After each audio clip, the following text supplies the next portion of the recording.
Hello and welcome back to Learning English Pro. I'm Jer, your online tutor and guide, and I'm excited to present to you the complete Construction English Vocabulary Masterclass.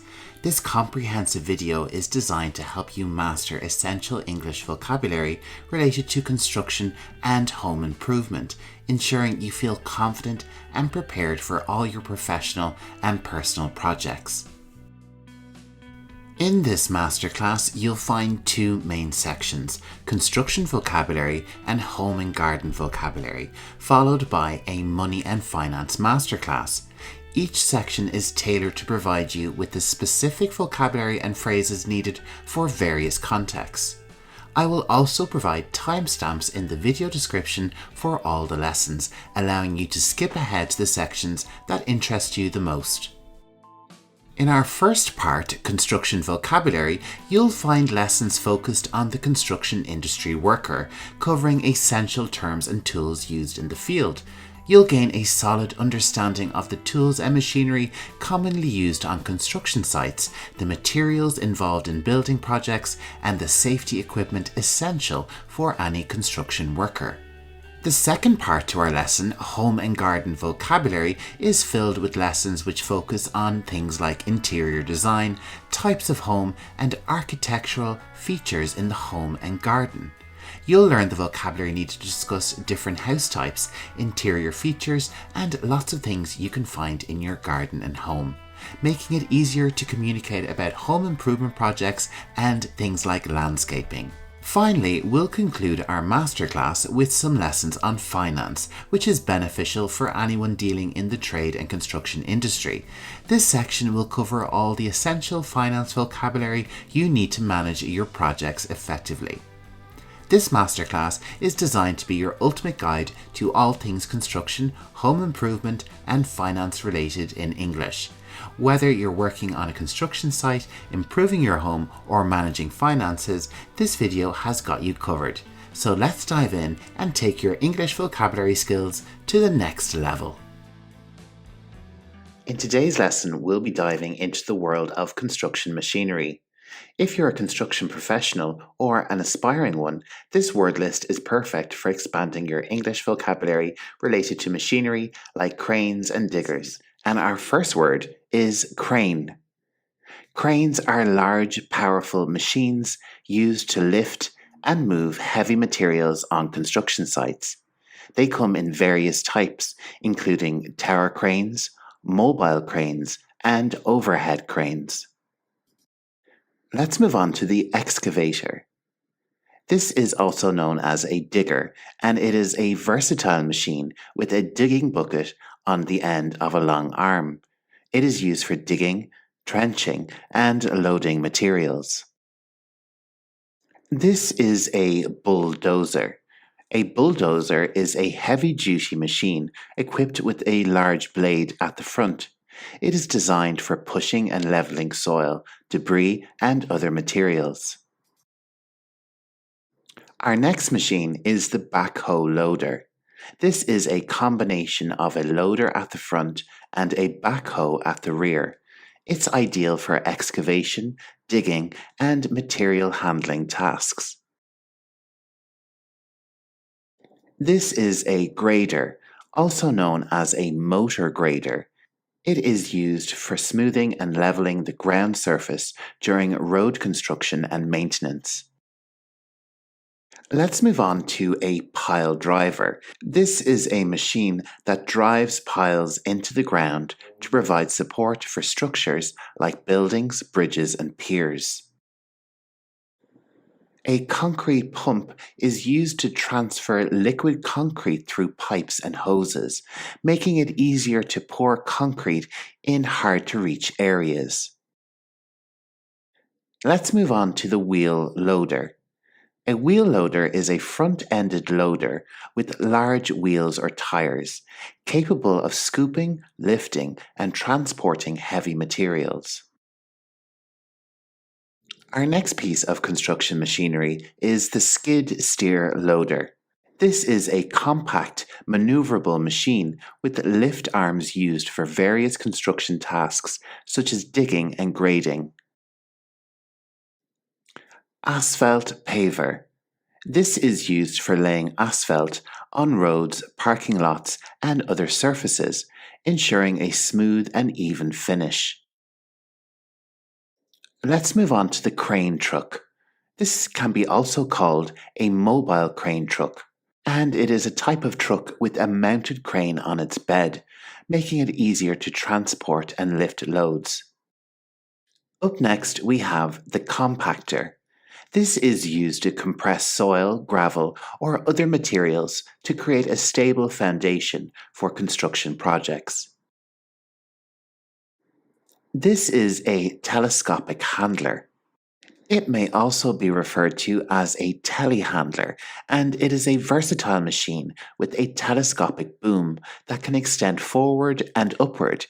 It is ideal for lifting and placing heavy loads. A concrete mixer truck is a vehicle equipped with a rotating drum used to mix and transport concrete to construction sites. And finally, we have the crawler loader. A crawler loader is a tracked vehicle with a loader in the front, providing stability and traction for heavy-duty earth-moving tasks. And there you have it, a construction machine word list for all you construction professionals out there.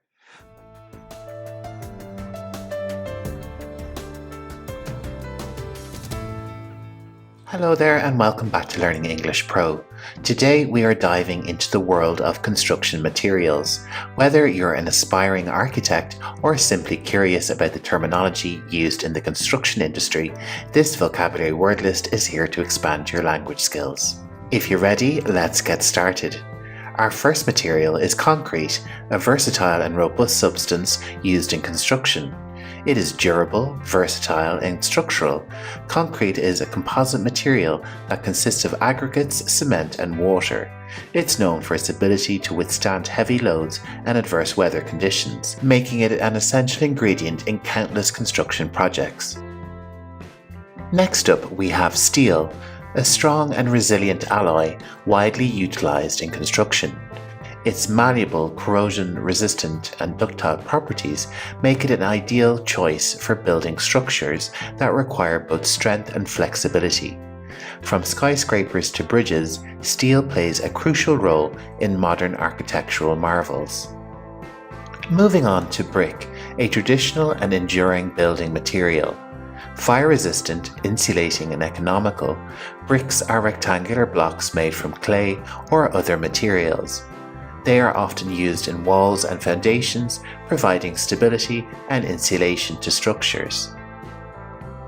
Now let's talk about wood, a natural and renewable construction material. Its renewable, biodegradable, and insulating characteristics make it a popular choice for both structural and decorative elements in buildings.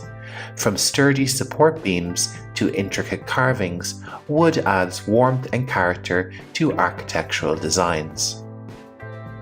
No modern building is complete without glass, a transparent and captivating material. Translucent, reflective, and aesthetic, glass is not only used for windows but also for facades and interior partitions, allowing natural light to flood spaces and create visually stunning environments. Let's shift our focus to asphalt, a durable and flexible material often used in road construction.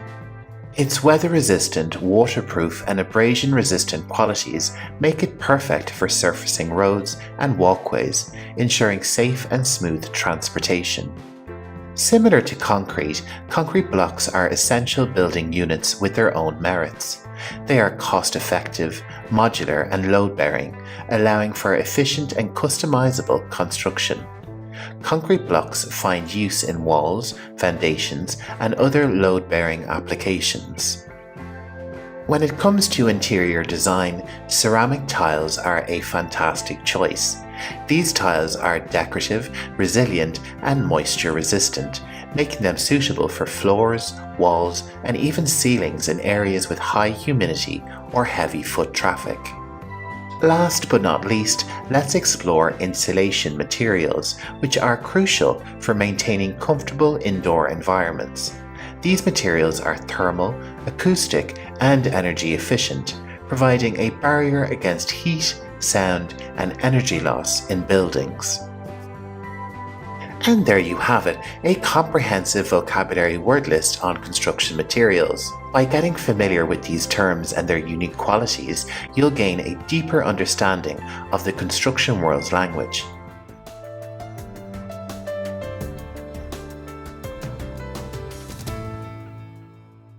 Hello, you're very welcome to Learning English Pro. In this video, we will be looking at vocabulary relating to construction PPE. PPE stands for Personal Protective Equipment. First up, we have hard hat in American English or safety helmet in British English. No matter what you call it, this headgear is a must-have on construction sites, protecting workers from potential head injuries due to falling objects. Next on our list is safety glasses in American English or safety goggles in British English. These protective eyewear shield the eyes from dust, debris, and hazardous substances, making sure you have clear vision and stay safe on the job. Let's move on to earplugs. You guessed it right, the term remains the same in both American and British English. These little wonders protect your ears from loud noises commonly found on construction sites, ensuring you maintain your hearing health. And for the same reason, we use safety earmuffs. Next, we have the high visibility vest in British English or high visibility jacket in American English. This brightly coloured garment enhances visibility, especially in low light conditions, making you easily noticeable and preventing accidents. Now let's talk about steel-toed boots in American English or safety boots in British English. These heavy-duty boots feature reinforced toes, providing vital protection against heavy objects accidentally falling on your feet. Moving on, we have respirator. It's called the same in both American and British English. It is a must-have for construction workers. This device filters out harmful particles and ensures you breathe clean air. And similar to a respirator, we have a dust mask, which once again shares the same term in both American and British English. This mask is essential for safeguarding your respiratory system from dust and other airborne substances. An important piece of construction PPE is the harness, or safety harness. A safety harness is crucial for anyone working at heights, keeping you secure and preventing dangerous falls. Used with the harness is the safety harness lanyard. Once again, this term is consistent in both American and British English. The lanyard is an integral part of the safety harness, providing additional support and security. Up next, we have safety gloves, a term that remains unchanged in both American and British English. These durable gloves protect your hands from cuts, abrasions, and potential hazards while handling construction materials. Don't overlook knee pads. These protective pads ensure your knees stay safe and comfortable, especially during tasks that require kneeling. Moving forward, we have the face shield. This shield protects your face from flying debris, sparks, and other hazards when performing specific construction tasks. Now let's talk about the welding helmet, which once again shares the same term in both American and British English. This helmet provides essential protection for your face and eyes during welding tasks. And finally, we have the term coveralls in American English or overalls in British English. These protective garments shield your clothing and body from various hazards, keeping you safe and sound. And that brings us to the end of this English vocabulary lesson on construction PPE.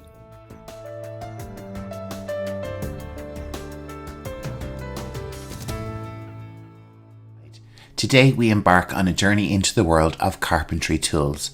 From the foundational hammer to the precision of the electric sander, join me in exploring the essential gear that empowers the craft of woodworking. Let's jump straight into our lesson with the hammer.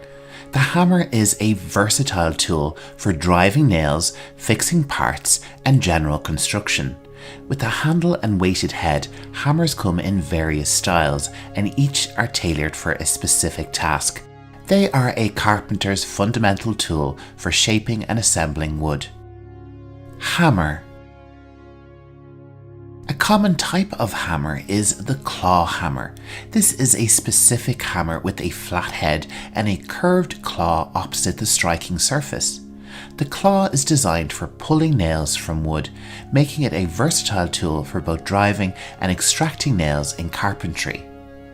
Claw hammer. The saw is an indispensable cutting tool in carpentry, available in lots of different types. The handsaw is a manual cutting tool with a toothed blade, ideal for making precise cuts in wood.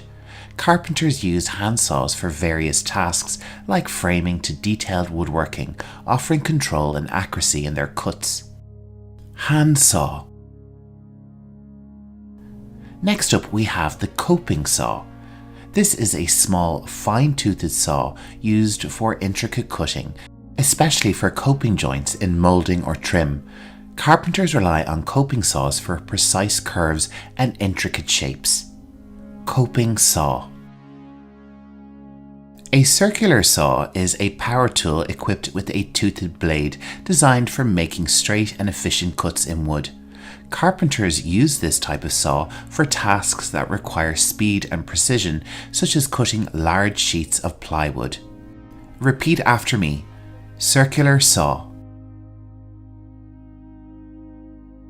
A jigsaw is a power tool equipped with a reciprocating blade, ideal for making curved and intricate cuts in wood. Carpenters use jigsaws for tasks that require precision and the ability to navigate tight corners and contours. Jigsaw. A miter saw is a power tool designed for making precise crosscuts and miter cuts in wood. Carpenters use this type of saw for framing, moulding, and other tasks where accuracy and clean cuts are essential. Miter saw. Let's move on to the chisel.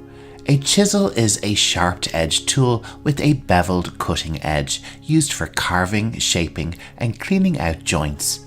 Carpenters rely on chisels for fine woodworking, detailing, and achieving precise cuts in wood. Chisel. A tape measure is an essential measuring tool for carpenters. With markings for inches and centimeters, it enables accurate measurements for cutting and assembling wood. Carpenters use tape measures for layout work, ensuring precision in their projects. Tape measure. A spirit level is a tool used to determine if a surface is horizontal or vertical. Carpenters use levels to ensure that structures and components are aligned correctly. It's a crucial tool for achieving balance and accuracy in woodworking projects. Spirit level. A carpenter square, also known as a framing square, is a tool with a right angle design. Carpenters use framing squares to measure and mark right angles, aiding in layout and construction of square structures. Carpenter's square. A power drill is a versatile tool that combines rotary and percussive action to drill holes or drive screws into wood. With various attachments and drill bits, carpenters can accomplish a wide range of tasks effectively, making it a must-have in any workshop. Power drill. Next up, we have the screwdriver set. A screwdriver set includes different types and sizes of screwdrivers, essential for driving and removing screws.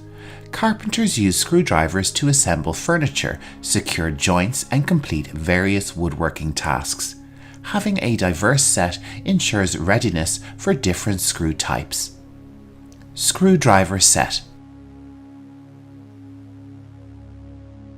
A router is a power tool used for hollowing out an area in the face of wood, often used for decorative or joint cutting purposes. Carpenters utilize routers to create intricate designs, edges, and grooves in wood, enhancing the aesthetics of their projects. Router. A carpenter's pencil is a specialized pencil with a flat rectangular shape, preventing it from rolling away. Carpenters use these pencils for marking and layout work on wood, ensuring accurate measurements and cutting guides. Carpenter's pencil. Wood glue is an adhesive used in carpentry for bonding wooden surfaces. Carpenters rely on wood glue to create strong and durable joints, enhancing the structural integrity of their woodworking projects. Wood glue. A bench plane is a hand tool used for smoothing and shaping wood surfaces. Carpenters use these tools to achieve a smooth finish on lumber, ensuring that their projects have a professional and polished appearance. Bench plane. We also have an electric version of this tool called the electric planer, used for removing a thin layer from the surface of wood. Carpenters use electric planers to smooth rough lumber or adjust the thickness of wooden boards with precision. Electric planer. A nail gun or nailer is a power tool that drives nails into wood quickly and efficiently. Carpenters use nail guns for tasks such as framing, attaching molding, and securing components, saving time and effort compared to traditional nailing methods. Nail gun. Sandpaper is an abrasive material used for smoothing and refining wood surfaces. Carpenters use different grits of sandpaper to achieve the desired level of smoothness and prepare wood for finishing. Sandpaper. We also have something very similar, which is the sanding block. Repeat after me. Sanding block. And of course we have the electric version, the electric sander, designed for quickly and efficiently sanding large surfaces. This tool can save a carpenter lots and lots of time and effort. Electric sander. One of the most important tools for a carpenter is the workbench. This is a sturdy table designed for woodworking tasks. It provides a flat, stable surface for cutting, assembling, and shaping wood. Workbench. And that wraps up our lesson on carpentry tools. I hope you enjoyed it. If you found it informative, make sure to drop a like and subscribe to my channel, Learning English Pro, for lots more enjoyable learning content.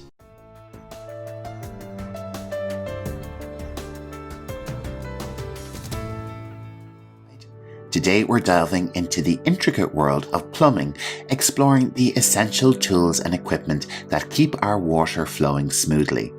Whether you're a DIY enthusiast, a homeowner, or just curious about the plumbing trade, this video is your gateway to plumbing proficiency.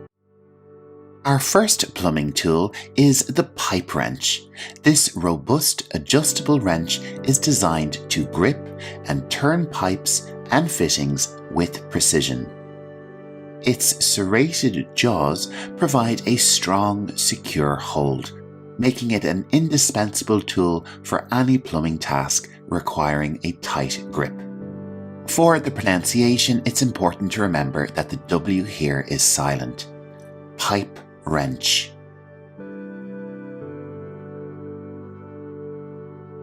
Next up, we have the pipe cutter. This essential tool allows plumbers to make clean, precise cuts on pipes.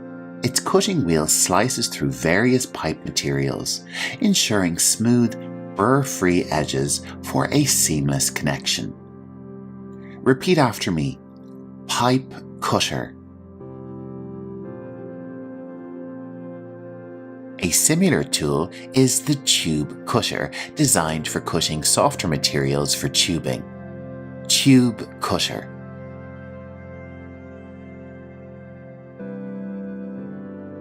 Something that will be familiar in lots of households is the plunger. The plunger is a versatile tool for tackling clogs in drains and pipes. By creating pressure, it dislodges blockages, making it an essential tool for quick and effective plumbing fixes. Plunger.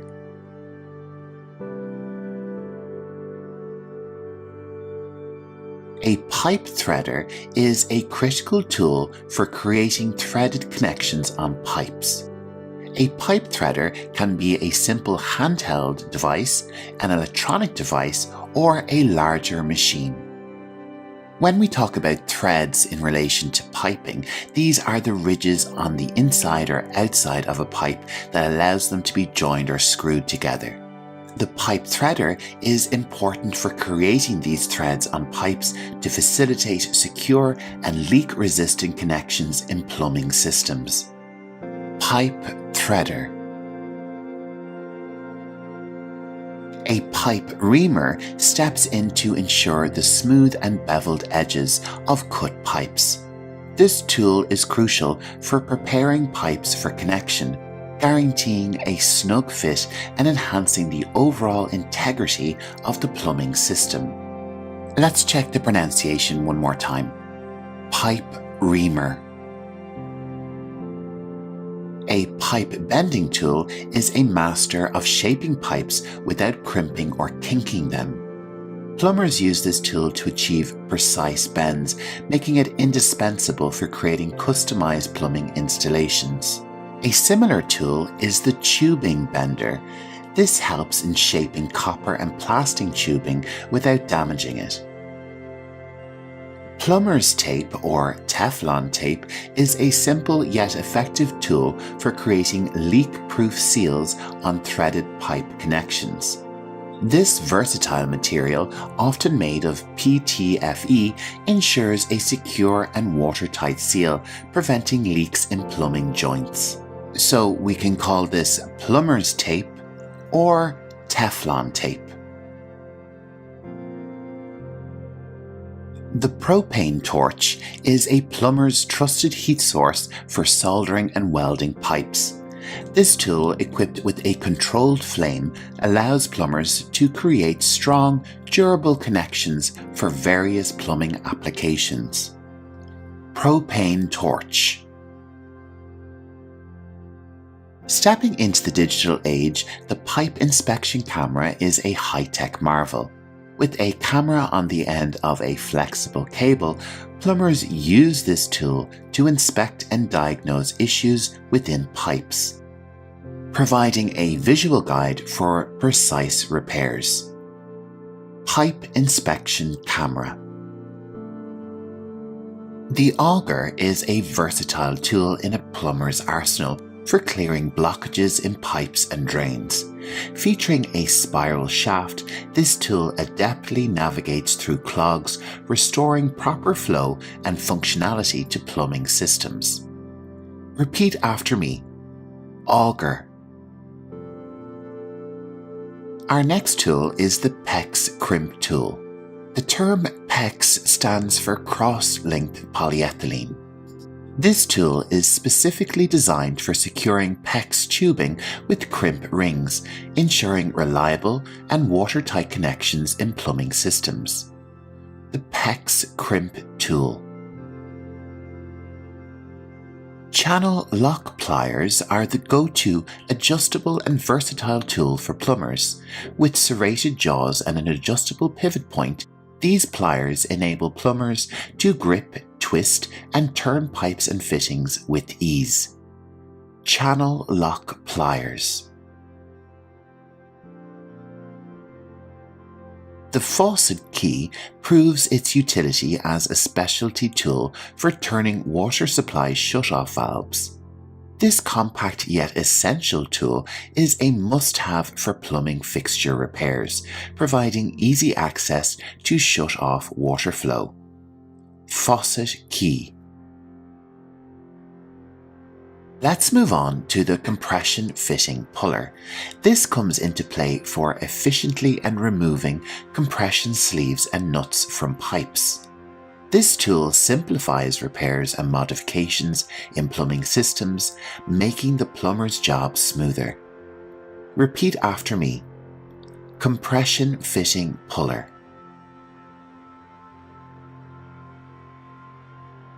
A versatile cutting companion is the hacksaw. This is a crucial tool for plumbers. With a fine-toothed blade, it cuts through various plumbing materials, including pipes and plastic tubing, with ease and precision. Hacksaw. The pressure test pump takes on a crucial role in plumbing diagnostics. Plumbers use this tool to pressurize plumbing systems, detecting leaks and ensuring the integrity of installations before they are put into service. Repeat after me. Pressure test pump. The adjustable wrench is an ever-reliable tool for plumbers. With an adjustable jaw, it grips and turns pipes, fittings, and nuts of various sizes, making it a versatile and essential tool for plumbing tasks. Adjustable wrench. Understanding these plumbing tools and equipment is like having a comprehensive toolkit for plumbing success.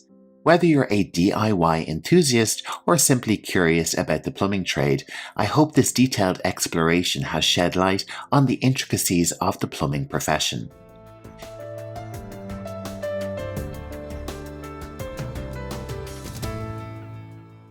Today we'll be embarking on a fascinating journey into the world of power tools.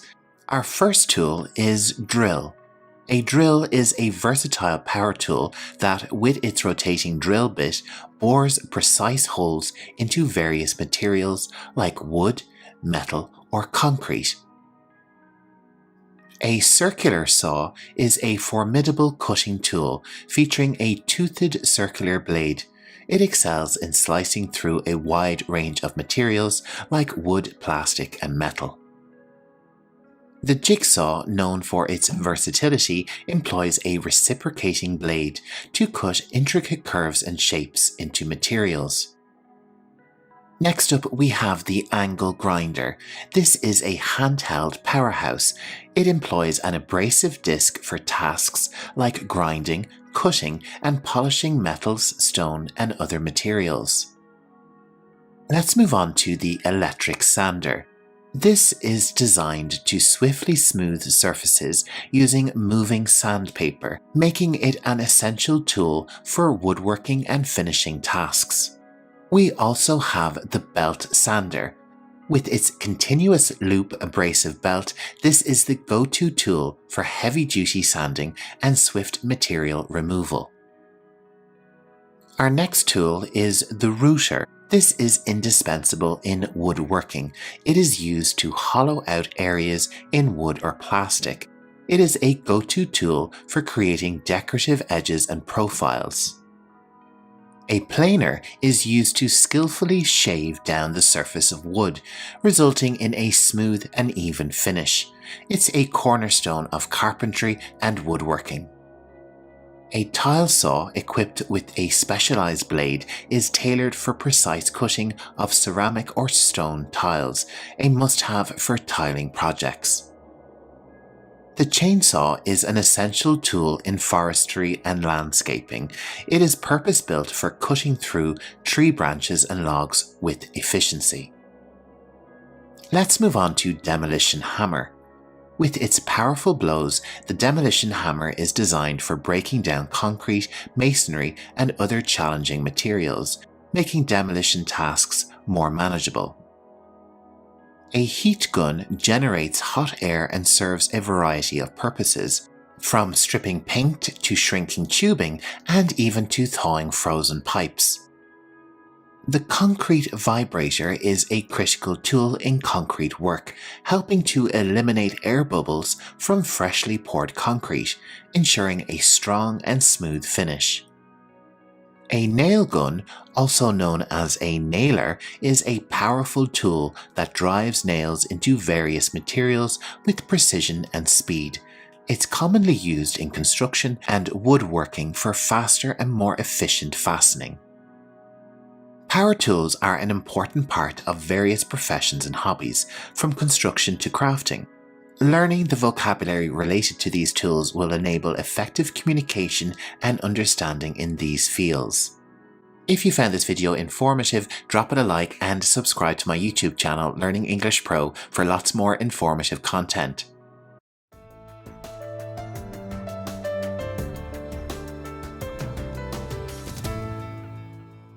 Hello and welcome to my latest English vocabulary lesson on tools.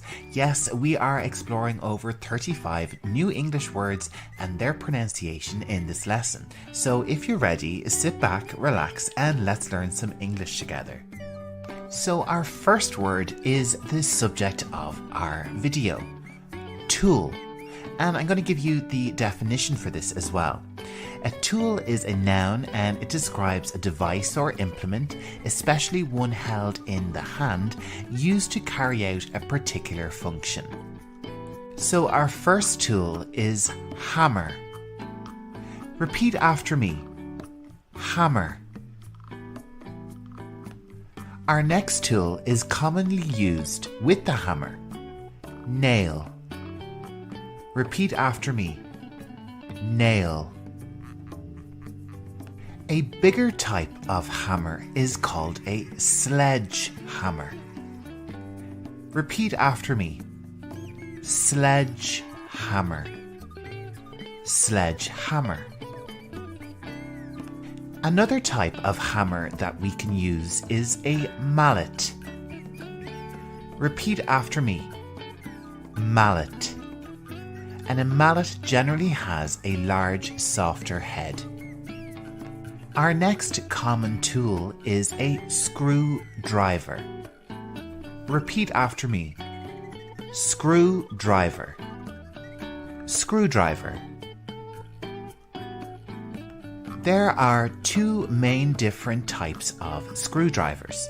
The first is called a flathead screwdriver. Flathead screwdriver. And the second type is called a Phillips head screwdriver. Phillips head screwdriver. And with a screwdriver, you use a screw. Repeat after me. Screw. Our next tool has an unusual name. Spirit level. Spirit level. And if you want an electronic version, you can get a digital spirit level. Digital spirit level. Up next, we have tape measure. Repeat after me. Tape measure. Next up, I have a question for you. What is this called? I can assure you that not very many English speakers would know the name of this tool. It's called a caulking gun. Repeat after me. Caulking gun. Up next, we have sandpaper. Sandpaper. And the electrical option is an electric sander. Electric sander. Our next tool generally stays in one place. Vise. Repeat after me. Vise. Our next tool can be found in most houses. Plunger. Repeat after me. Plunger. And this tool is found everywhere. Scissors. Repeat after me. scissors. Our next tool is chisel. Repeat after me. Chisel. And up next we have file. Repeat after me. File. Our next tool is pliers. Pliers. Up next we have a difference between American and British English with one tool called a wrench in American English or spanner in British English. And with wrench we have a silent W, so bear that in mind. So one more time, in American English this tool is called a wrench, and in British English it is called a spanner. And this difference carries over to a similar tool called a monkey wrench in American English, or simply an adjustable spanner in British English. So we have monkey wrench or adjustable spanner. And lastly, we have a much bigger type of wrench called a pipe wrench. And I believe this is what it's called in British and American English, a pipe wrench. Up next, we have a duo of tools, the nut and the bolt. These are commonly referred to together, the nut and bolt. Our next tool helps you reach higher, a ladder. Repeat after me, ladder. And for a smaller type of ladder that you may have in your home, we call a step ladder. Step ladder. Let's move on to our final tool, the paintbrush. Repeat after me, paintbrush. And where is the best place to keep all of your tools? It is in the toolbox. Repeat after me, toolbox.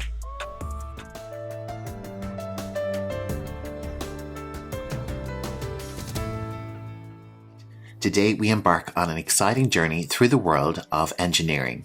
It's a field that powers innovation and shapes the world around us. Before we begin, remember that the word list and detailed definitions are available for revision after this lesson in the video description.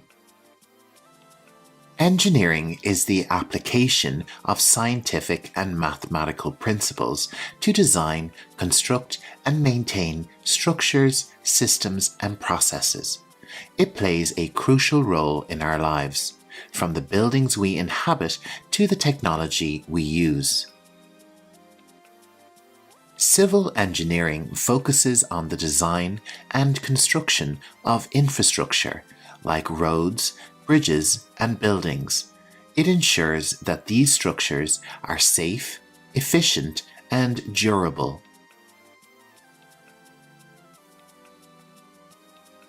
Mechanical engineering involves the study of machines and mechanical systems, from engines to manufacturing equipment. It's about making things work effectively and safely. Electrical engineering centers on the study of electricity, electronics, and electromagnetism. It's the backbone of everything from power distribution to modern electronics. Computer engineering blends electrical engineering and computer science to develop computer hardware and software. It drives the technology we rely on daily. Next up, we have chemical engineering. This type of engineering employs chemistry principles to design and optimize processes for producing chemicals, fuels, and materials, contributing to various modern industries. Let's move on to aerospace engineering. This is all about aircraft and spacecraft design, testing, and development. It's what makes human space exploration and air travel possible.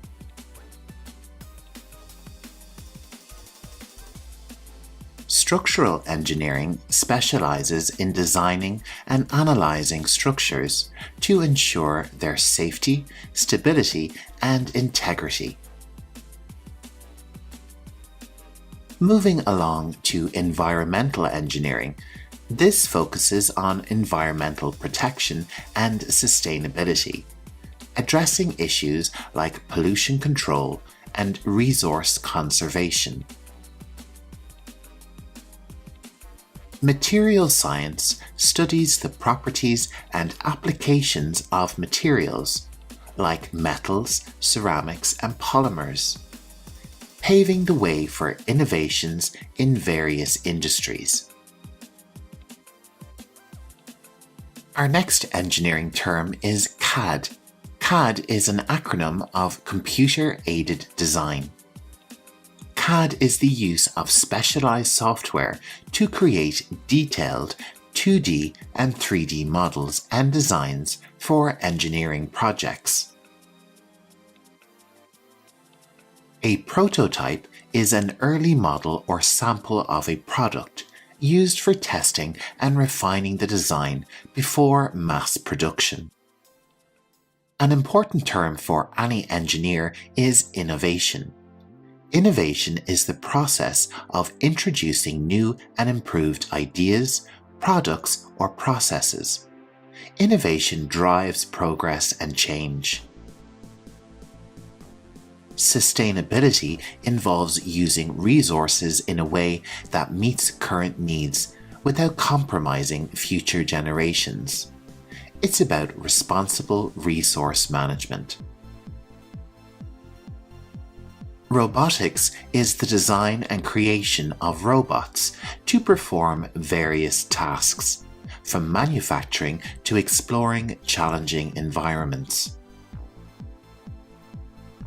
Let's move on to thermodynamics.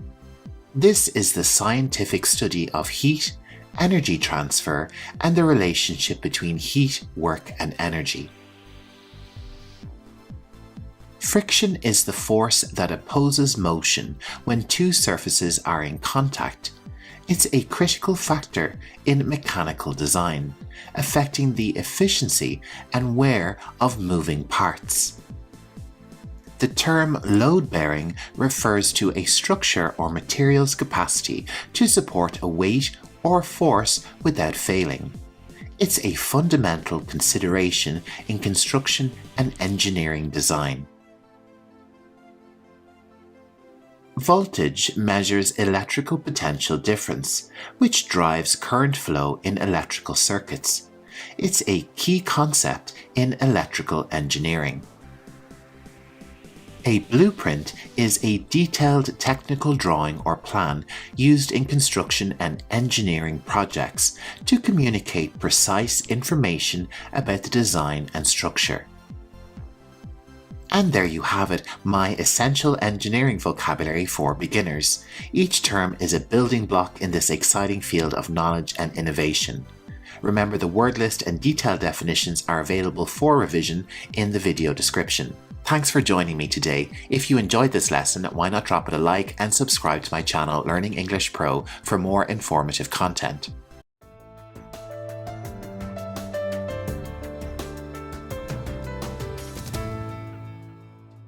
In today's video, we're diving into the world of electricians and exploring essential vocabulary relating to this role. Our first term is voltage. Voltage can be measured in volts. This represents the electrical pressure in a circuit. It's the force that pushes an electric current through wires and components. Understanding voltage is important for electrical maintenance as it ensures safety and efficient operation. Next up, amperage. This is measured in amperes, and it tells us the flow rate of an electric current in a circuit. It's like the volume of water flowing through a pipe. Electricians need to be aware of amperage to prevent overloading circuits and ensure proper functioning. Let's dive into resistance. Resistance, measured in ohms, is the opposition to the flow of electricity in a circuit. It determines how much a component or material resists the passage of an electric current. Understanding resistance is important for designing and troubleshooting electrical circuits. Moving on to conduit. In electrical work, a conduit is a protective tube or pipe used to encase electrical wires. It shields the wires from damage and keeps them organized. Conduits are important for safety and maintaining the integrity of electrical installations. Now let's talk about the multimeter. A multimeter is an essential tool for electricians.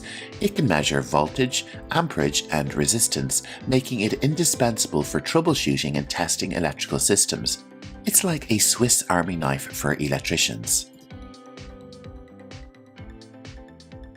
Grounding is a safety measure that connects electrical systems to the earth. It helps prevent electrical shocks and ensures the safe dissipation of excess voltage. Proper grounding is a must in electrical maintenance. Now, circuit breakers. These devices automatically interrupt the flow of electricity when a fault or overload occurs. They are crucial for protecting electrical systems and preventing electrical fires. A lot of times you will find these circuit breakers at a load center or electrical panel. This is the central distribution point for electrical circuits in a building. Electricians use load centers or electrical panels to control and distribute power throughout a structure. Next on our list is fuses. Fuses protect devices that melt or blow out when there's an overcurrent. They act as sacrificial elements, preventing further damage to the circuit. Electricians often replace fuses as part of their maintenance work. Our next term is conductor. Conductors are materials that easily allow the flow of electricity. In contrast to insulators, which we'll get in a minute, conductors like copper and aluminium or aluminum are commonly used in electrical wiring. Now let's discuss insulation or insulators. These materials are the ones that surround electrical wires to prevent them from coming into contact with other conductive materials. Proper insulation is essential to prevent short circuits. Now let's look at a transformer. Transformers are devices that are used to change the voltage level of an electrical circuit. They play a crucial role in transmitting electricity over long distances and are found in power distribution systems. Moving on to GFCIs or ground fault circuit interrupter. These devices are designed to protect people from electrical shocks. They monitor the current balance between the hot and neutral wires and quickly shut off the power when an imbalance, indicating a ground fault, is detected.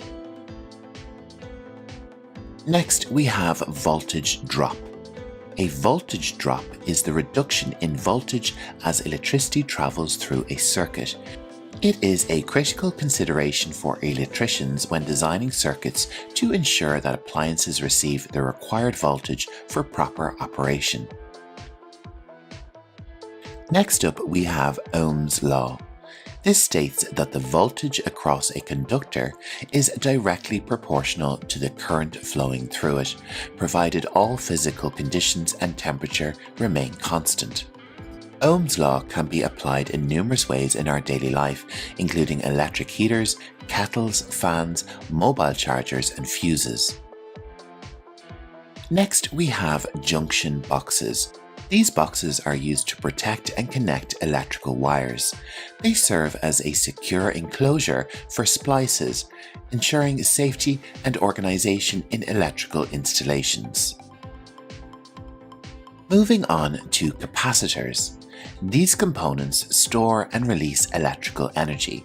They have various applications, including power factor correction, filtering, and timing in electrical circuits. Now, what are these terms AC and DC? Electric current flows in two ways, as an alternating current, or AC, or direct current, DC. The main difference between AC and DC lies in the direction in which the electrons flow. In DC, the electrons flow steadily in a single direction, while electrons keep switching directions, going forward and backwards in AC. Now let's discuss diodes.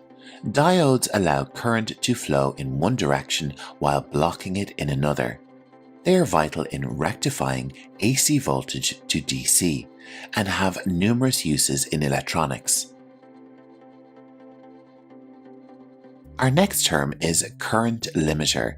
These devices restrict the amount of current that can flow through a circuit. Electricians use them to prevent excessive current, protecting sensitive components and devices.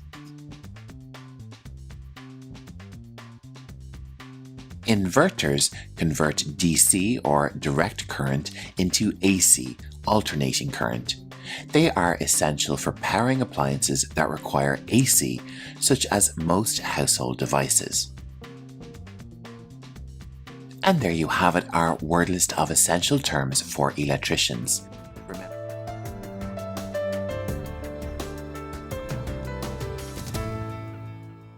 Today we have an exciting word list for all you car enthusiasts out there.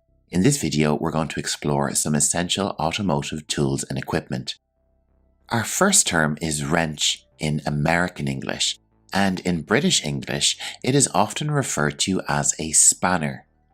A wrench or spanner is a handy tool for turning nuts and bolts. Next up, we have the screwdriver. This name is shared in both American and British English. This tool is perfect for tightening or loosening screws in your car's components, like the engine or the interior. A jack is called the same in both American and British English. It is a lifting tool that allows you to raise your car off the ground, essential for tasks like changing tires.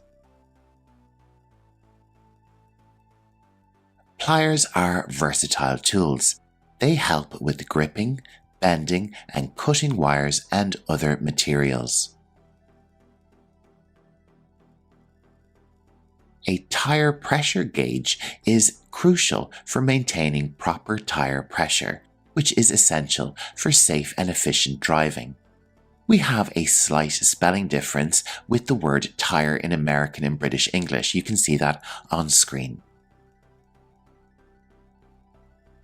An oil filter wrench is a type of wrench designed to remove and replace the oil filter in your car's engine. Jumper cables is the term used for this piece of equipment in American English. In British English, they are often called jump leads.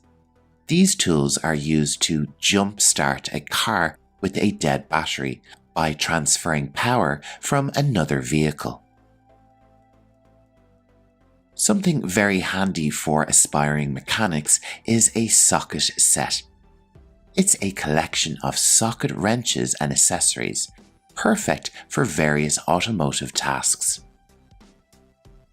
There is still lots more vocabulary to come in this lesson, but I just thought I'd let you know on my channel page I have lots of additional vocabulary lessons relating to cars and driving. Some of those are linked on screen, and I have them all linked down in the video description waiting for you, so make sure to check those out.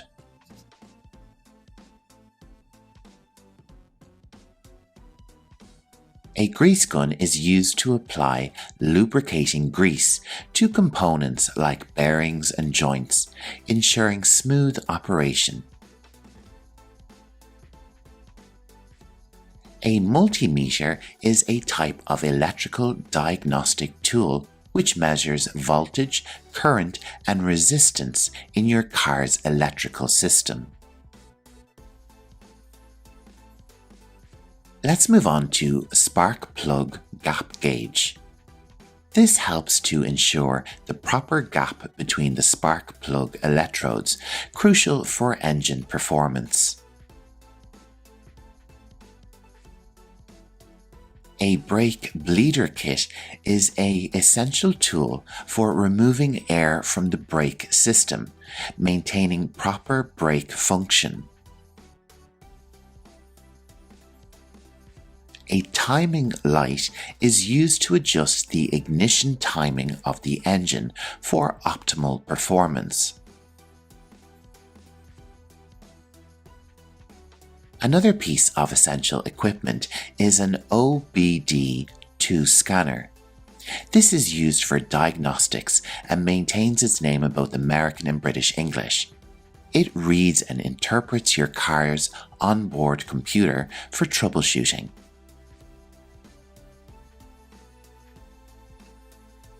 Let's move on to torque wrench. This tool is crucial for tightening bolts to the manufacturer's specifications, preventing over-tightening or under-tightening. And there you have it, our car tools vocabulary with added bonus of highlighting the differences between British and American English terminology. If you found this video helpful, don't forget to hit that like button and subscribe for informative word lists.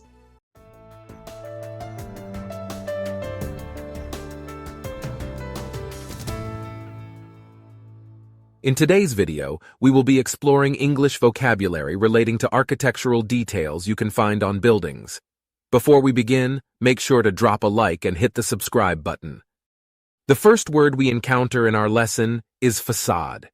This word relates to the front exterior of a building, often featuring decorative elements. It is the part of a building which faces the street. Let's move on to our second word, which is roofline.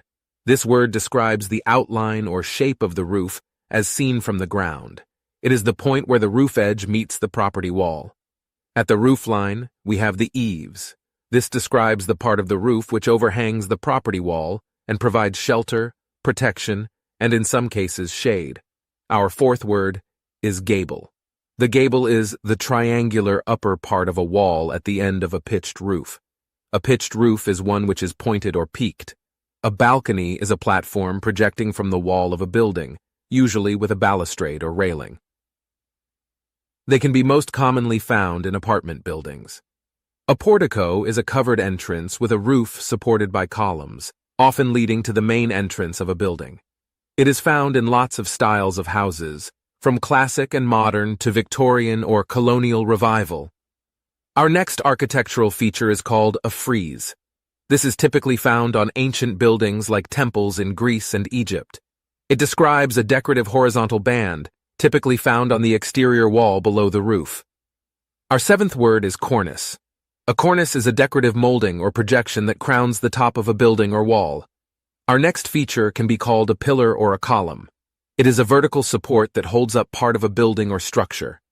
A column or pillar can be made of stone, wood, or metal. And in lots of cases, it is also a decorative feature. An archway is a curved or pointed opening in a wall, often supporting the structure above it. Archways are one of the most ancient types of architectural design with earliest examples, hailing from the 2nd millennium BC. Our 10th term is windowsill. This is the horizontal base at the bottom of a window opening. Staying with the topic of windows, our next term is sash window. A sash window is a window with two movable panels that slide vertically. A dormer window is a type of window which projects vertically out from a sloping roof. Our next term is yet another type of window called a skylight. It is a type of window set in a roof or ceiling which allows natural light to enter. A parapet is a low protective wall or railing along the edge of a roof, balcony, or terrace. Our next architectural feature is often found on the roof of a church. A steeple is a tall, pointed structure. It symbolically points to heaven as per religious beliefs. A foundation is the solid base that supports the entire building and prevents settling. Our final term for this lesson is gutter. On a building, a gutter is a trough at the edge of the roof to collect and channel rainwater away from the building. And that brings us to the end of this English lesson on architectural features. I hope you enjoyed the lesson.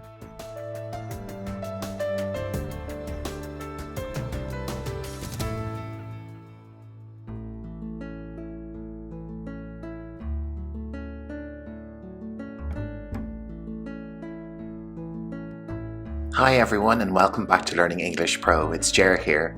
In this video we're going to delve into the world of flooring and explore lots of related terms that you may need to know if you're doing up your house or if you're just interested in expanding your English vocabulary. So if you're ready, let's jump right in.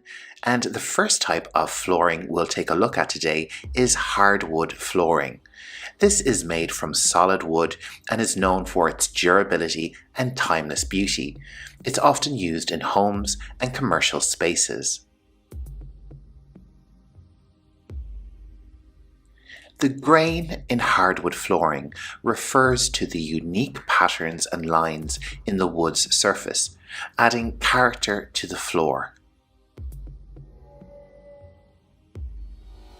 With hardwood flooring, you'll often hear people talking about the finish or the need for a refinishing. The finish on hardwood floors reflects the look of the floor, and it can be matte, semi-glossy or glossy, and all of these looks affect both the appearance and the maintenance of hardwood floors. Refinishing hardwood floors involves sanding and resealing the surface to restore their original shine and smoothness. Our next term is plank. Planks are individual strips of hardwood used to create the flooring surface. They come in various widths and sizes. Another term you'll need to know is species. There are lots of different types of wood species used in flooring, such as oak, maple, and cherry. All of these different types of species offer varying looks and durability. Let's move on to a different type of flooring. This is laminate flooring. It is a cost-effective option made of composite wood materials, and it mimics the appearance of hardwood or tile. An essential term when it comes to laminate flooring is interlocking. Laminate planks often feature interlocking edges, making installation easier and more secure. The different planks click in together. It's a little bit like a jigsaw puzzle with straight edges. Our next term is underlayment or underlay. This is a thin layer placed beneath laminate flooring to provide cushioning. It has features like sound absorption and moisture protection. Our next type of flooring is tiles. Sometimes you'll hear people refer to it as tiling. A tile flooring is versatile and comes in various materials like ceramic, porcelain, and natural stone. It's common in kitchens and bathrooms and comes in a huge variety of styles and colors. Grout is the mixture used to fill the gaps between tiles, securing them in place and enhancing the overall look. When we talk about the porosity of a tile, we're talking about its ability to absorb water. So porosity can be an important consideration when choosing tiles for wet areas like a bathroom or shower room. An alternative type of tiling is a mosaic. Mosaic tiles are small, often colorful, that can create intricate patterns and designs. Let's move on to carpets. Carpet flooring consists of soft fibers and is popular for its comfort and insulation properties. It's ideal for bedrooms and living rooms. A technical term when it comes to carpets is pile. Pile refers to the density and length of the carpet fibers. These considerations can affect its texture and appearance. Our next term is Berber. Berber carpet has a looped pile construction and is known for its durability and stain resistance. You'll often see it used in places where there is a high foot traffic, like in a hallway or on a staircase. An underpad is similar to an underlayment or underlay. This is what goes underneath the carpet, and it provides cushioning and it can extend the life of a carpet. If you're getting a new carpet, you need to know the term carpet laying. This is the act of installing, cutting and fitting a carpet to a room or an area, and it's usually done by a professional. Let's move on to our next flooring, called linoleum. Sometimes this is shortened to lino. Linoleum is made from materials such as solidified linseed oil, pine resin, ground cork dust, sawdust, and mineral fillers such as calcium carbonate. It was invented in the mid-19th century, and it is an economical choice for floor covering. Like a carpet, it usually comes in one piece and is cut and fitted to the required area. Vinyl flooring is similar to linoleum, but it is made of a very different material. It is resilient and waterproof and often used in high moisture areas like kitchens and bathrooms. A luxury vinyl plank, or an LVP, is a high-quality vinyl flooring that mimics the look of hardwood planks. Whether you're using linoleum or vinyl flooring, you're going to need adhesive. Adhesive is another name for glue. Adhesive ensures that the floor covering is securely attached to the floor beneath. Our next floor type is concrete flooring. Concrete is that grey material we see in lots of construction. But when it's used in flooring, it can give a beautiful finish, and it's known for its durability and can often be found in industrial and modern settings. To give concrete flooring a really nice finish, we need to do some polishing. Polishing concrete floors involves grinding and smoothing the surface to achieve a glossy finish. A type of flooring which is known for its glossy finish is marble flooring. This is a type of natural stone flooring known for its unique veined patterns and luxurious appearance. It's commonly used in high-end homes and commercial spaces. When we talk about veining or veins in marble, we are referring to the distinct patterns and streaks that run through marble. Each slab or piece of marble is one of a kind due to its veining, making it a sought-after choice for interior design. Our next term is mortar.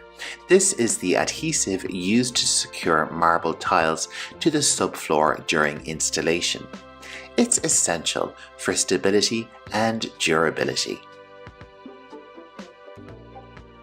And that, my friends, brings us to the end of this English lesson on flooring.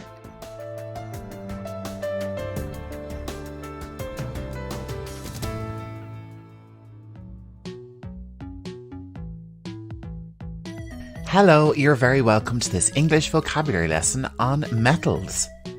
If you've ever wondered about the different types of metals in English, this is the lesson for you.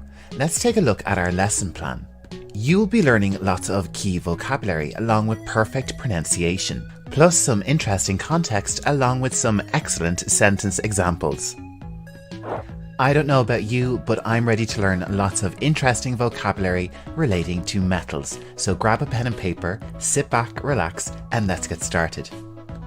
Okay, I'm starting you with a very common metal, and one that's probably a little bit difficult to pronounce initially. Iron.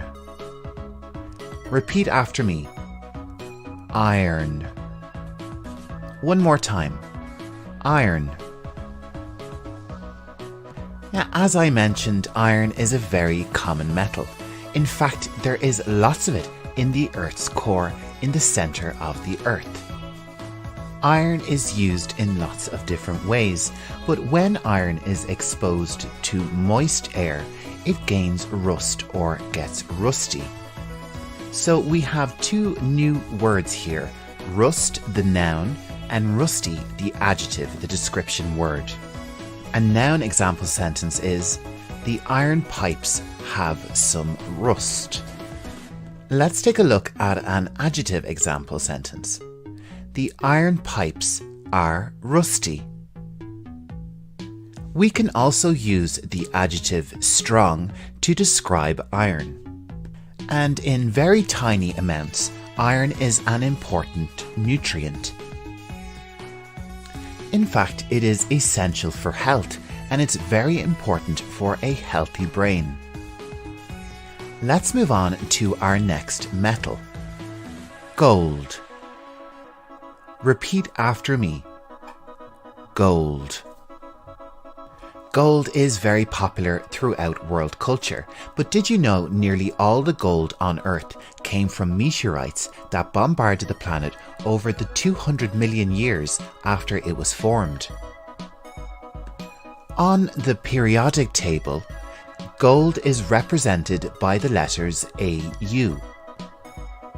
And AU comes from the old Latin name for gold, aurum, which means shining dawn or glow of sunrise.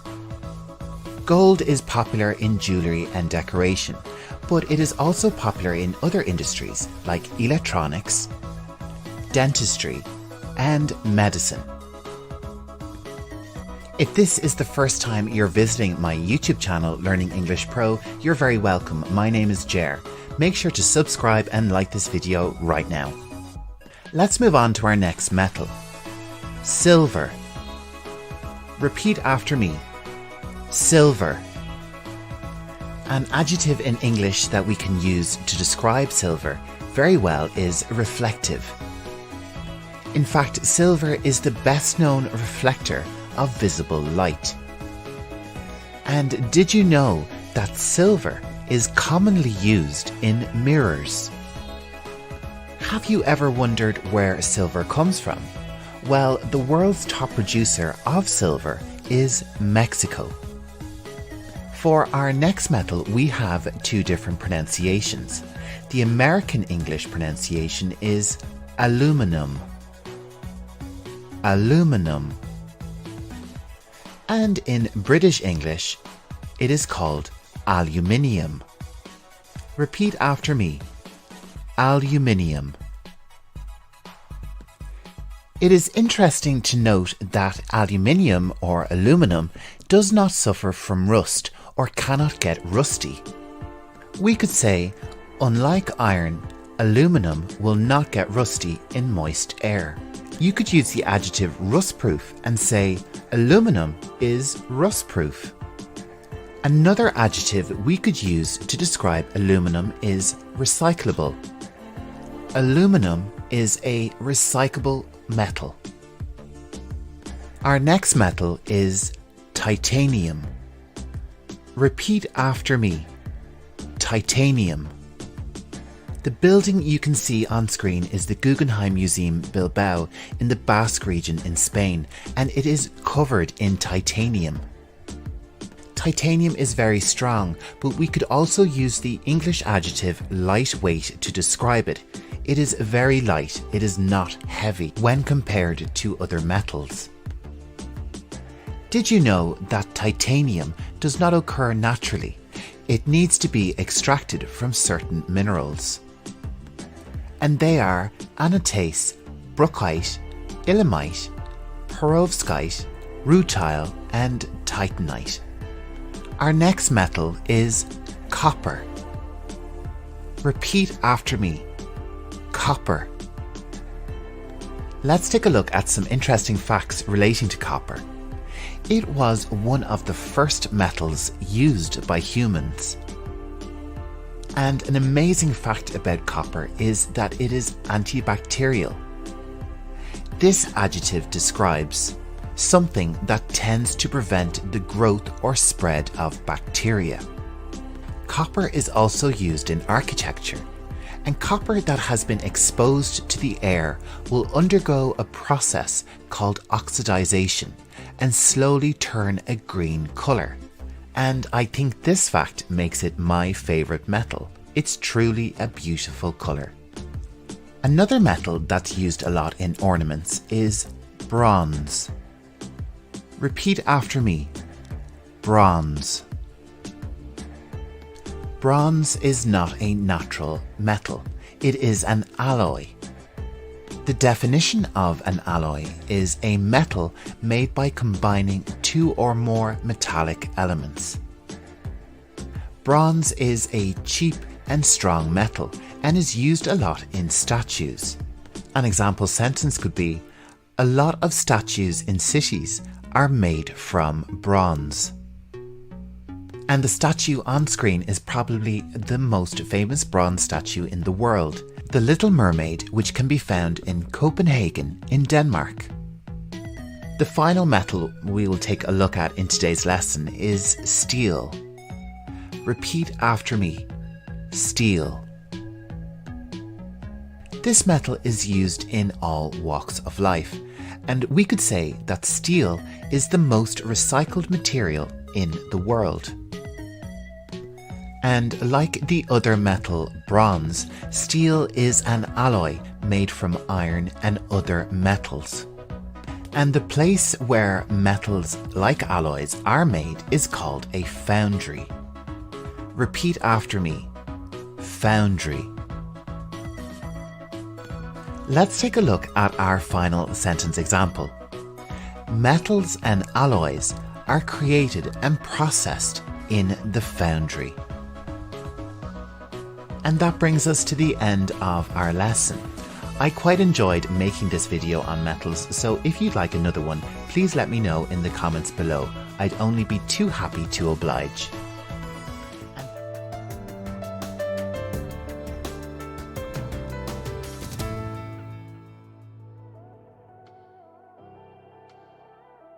Hey everyone, I have been thinking about doing an English lesson on rocks for a while, and I am very excited to bring it to you today.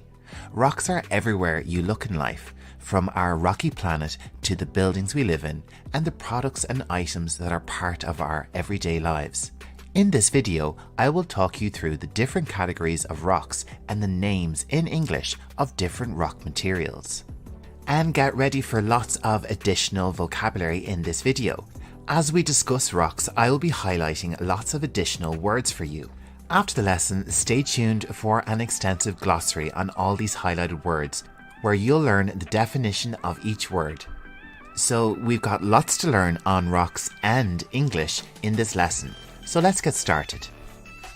Our first category of rock is igneous rock. This word is a little tricky for English beginners, so let's try it one more time. Igneous rock. Where do we get this strange word? Igneous comes from ignis, which is the Latin for fire. So this may tell you something very interesting about these types of rocks. Igneous rock is formed by the cooling and solidification of lava or magma. Now you can see that we've highlighted two of these words, which will be included in the glossary later in the video. Lava or magma is liquid rock which is superheated. This can also be known as molten rock. Scientists use the term magma for molten rock that is underground, and lava for molten rock that breaks through the Earth's surface, like with a volcano. A common type of igneous rock is basalt. Basalt is used in many different ways in construction. Our next igneous rock is granite. Granite is really common in my home country of Ireland. It is commonly used to decorate kitchens and bathrooms, along with a myriad of other different types of buildings.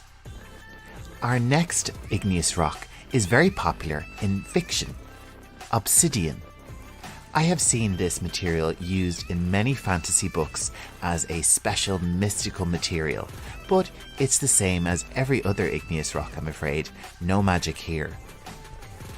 Our next igneous rock is andesite, and this is used in lots of different construction and sculpture, like the buddy you can see on screen. Our next igneous stone is commonly used on the foot. It's also kind of a weird name for a rock. Pumice.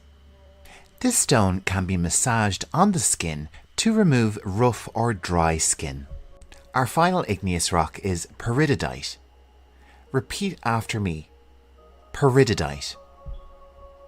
You might never have heard of peridotite, but it is a source of lots of commonly known materials and metals, such as platinum, magnesite, and diamonds. Okay, it's time to move on to a different category of rock. This time we're looking at sedimentary rock. This word is full of syllables and a little bit tricky. Let's try it one more time. Sedimentary rock. So you may be asking yourself, what is sedimentary rock? These are rocks which are formed by layers of mineral and organic material that accumulate and under huge pressure transform into rocks. Now this takes a very, very long time, like millions and millions of years. And all these layers of organic matter, which are dead animals, dead plants, all build up over time. And they transform into rocks. And sometimes we can see the imprint of these animals and plants in the rocks. And these are called fossils. The fossils found in sedimentary rocks are fascinating, and they can show us so much about ancient creatures and plant life. But unfortunately, there is a downside, with some of these rocks becoming fossil fuels. And these fuels, when burnt, are contributing to climate change. A sedimentary rock, which is also a fossil fuel, is coal. But not all sedimentary rocks have such a bad association. Chalk is a very, very common sedimentary rock, which is used in schools around the world and in lots of different industries. And of course, there is the famous pyramids of Giza, which are constructed of the sedimentary rock limestone. And I'm sure you've seen the Grand Canyon in America on lots of TV shows and movies. And it is filled with sandstone, another type of sedimentary rock. And our third and final category of rock. And it is metamorphic rock. Let's say that one more time. Metamorphic rock. Metamorphic rocks arise from the transformation of existing rock types in a process called metamorphism, which means change in form. The original rock is subjected to heat or pressure, which causes a profound physical or chemical change. Metamorphic rocks have been used in human culture for decoration in building for millennia. Some of the most noteworthy and beautiful works of art have been created with this type of rock. And probably the most beautiful is marble. Repeat after me. Marble. Marble is very expensive, but it does give a beautiful finish to a statue or fireplace. Our next metamorphic rock is quartzite. And this is mainly used in construction in relation to floors, tiles on roofs, that kind of thing. It's a hard, durable stone with a nice colour. Another metamorphic rock which is also used in very much the same way is slate. This has a much darker appearance than quartzite, and it's usually almost black or a dark grey. Okay, let's move on to our final metamorphic rock, which is phyllite. And like slate and quartzite, this is used in lots of different types of decoration around the home and garden. I really hope you enjoyed learning all about the different types of rocks, but now it's time to go back over all those highlighted words in our glossary. Okay, it might be a good idea to grab a pen and paper. Our first word is cooling, and this word is a noun, and the definition is the action or process of making or becoming less hot or warm. Our next word is a little tricky to pronounce. Solidification. Repeat after me. Solidification. This noun means the act or process of changing from being liquid or gas to a solid form. Our next word in our glossary is molten. And this adjective describes something that has been liquefied by heat, and this especially applies to rock or glass. Our next word is layer. And this word means a sheet, quantity, or thickness of material, typically one of several, covering a surface or body. Next up, we have mineral, which is a noun and it describes a solid, naturally occurring inorganic substance. And our next word is a verb, accumulate. Accumulate means to gather together or acquire an increasing number or quantity of something. Our next word is pressure, and we're using the noun definition of this word. And this means the continuous physical force exerted on or against an object by something in contact with it. Next up, our word is transformation.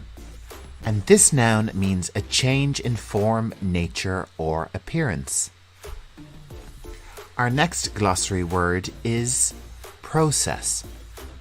And the noun definition of this word is a series of actions or steps taken to achieve a particular end. Our penultimate word is subject, and this is subject the verb. And as a verb, it means to cause or force something to undergo a particular experience or treatment. And our final word is profound. This adjective describes something which is very great or intense. And that's it. Well done. You've completed your lesson on rocks. And by watching this video, you have increased your vocabulary by over 30 new English words. So well done and congratulations. You've done really well. And thank you so much for watching my video. I really appreciate your support. It means a lot to me.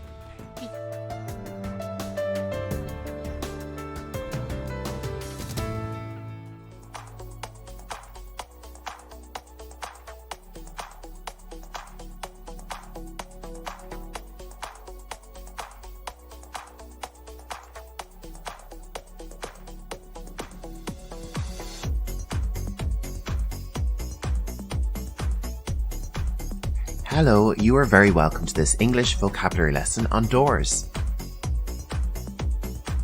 You're very welcome to my channel, Learning English Pro. My name is Jer and I'll be narrating your lesson today. If you're ready, let's jump right in and learn some new English vocabulary. Our first word, of course, is door. Repeat after me. Door. We use the adjective open to describe a door that you can walk through. And for a door which is not accessible, we would describe it as closed or shut. We can also use the verb form of these words. Open is a regular verb. In the past simple, we would say, I opened the door this morning. As a question, we could say, could you open the door? And we also have the verbs close, which is regular, and shut, which is an irregular verb. An example in the past simple tense is I closed the office door before I left. For the irregular verb shut in the past simple tense, we say I shut the office door before I left. Shut is unusual because it doesn't change in the past or present. Let's move on and have a look at a noun that is related to doors. This is a door frame. Repeat after me. Door frame. Our next word is keyhole. Repeat after me. Keyhole. And what goes into a keyhole? Of course, it's a key. Repeat after me. Key.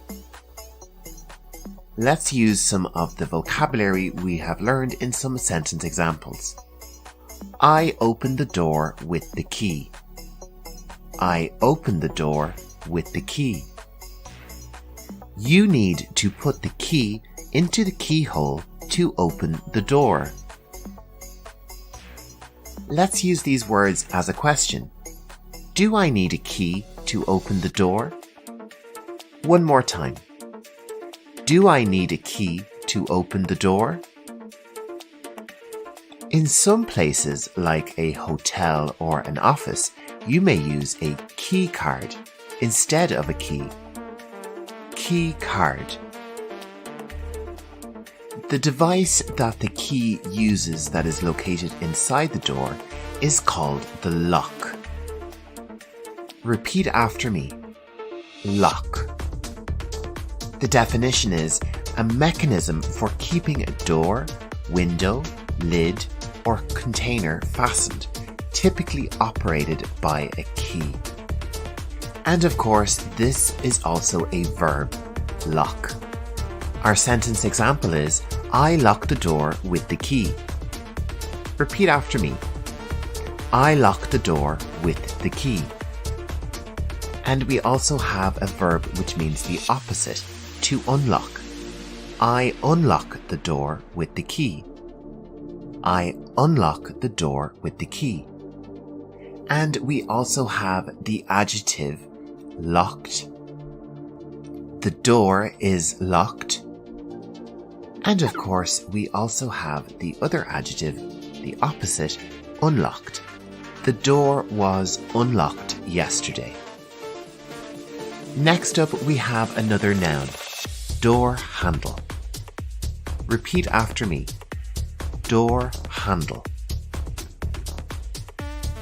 And the verb that we use with door handle is turn, a regular verb. Turn. I turn the handle to open the door. Or we could say, I turned the handle of the door and walked inside the house. Similar to a door handle is a door knob. Repeat after me. Door knob. The K is silent. Also to be found on some doors is a door bell. Repeat after me. Door bell. And we use the irregular verb ring when we use the doorbell. In the present tense, we would say, I ring the doorbell whenever I visit my friend's house. In the past tense, ring changes slightly. I rang the doorbell last week when I lost my key. Our next word is a noun, door knocker. Repeat after me. Door knocker. And here again, the K is silent. The word knocker comes from the verb to knock. Again, we have the silent K, and the definition is to strike a surface noisily to attract attention, especially when waiting to be let in through a door. Let's take a look at this verb knock in action. I knock on my brother's door to wake him up. Our next word is another part of the door. Peep hole. Repeat after me. Peep hole. And with peep hole, we commonly use the phrasal verb look through. And the definition of this phrasal verb is to place one's eyes so as to see through something, like a hole, a telescope, or window. You could say, I look through the peephole whenever the doorbell rings. Our last noun is hinge. Repeat after me. Hinge. And of course, this device connects the door to the door frame. Let's move on to the final segment of this lesson, where I will show you how to describe different types of doors. There are three main ways to describe doors: by location, like the bathroom door; how they operate, like a sliding door; or the material they're made from, like a wooden door. Let's take a look at some examples before we finish our video. This is the front door. Repeat after me. Front door. Up next, we have the bedroom door. Bedroom door. And our next door is called the patio door. Patio door. It leads out onto the patio area. Let's move on to some doors which are named after how they operate. These are automatic doors. Automatic doors. And these are revolving doors. Revolving doors. The next door we will have a look at is a metal door. Metal door. And for our last door, we have a glass door. Glass door. And that's the end of our video. Can you believe there are so many interesting words relating to doors?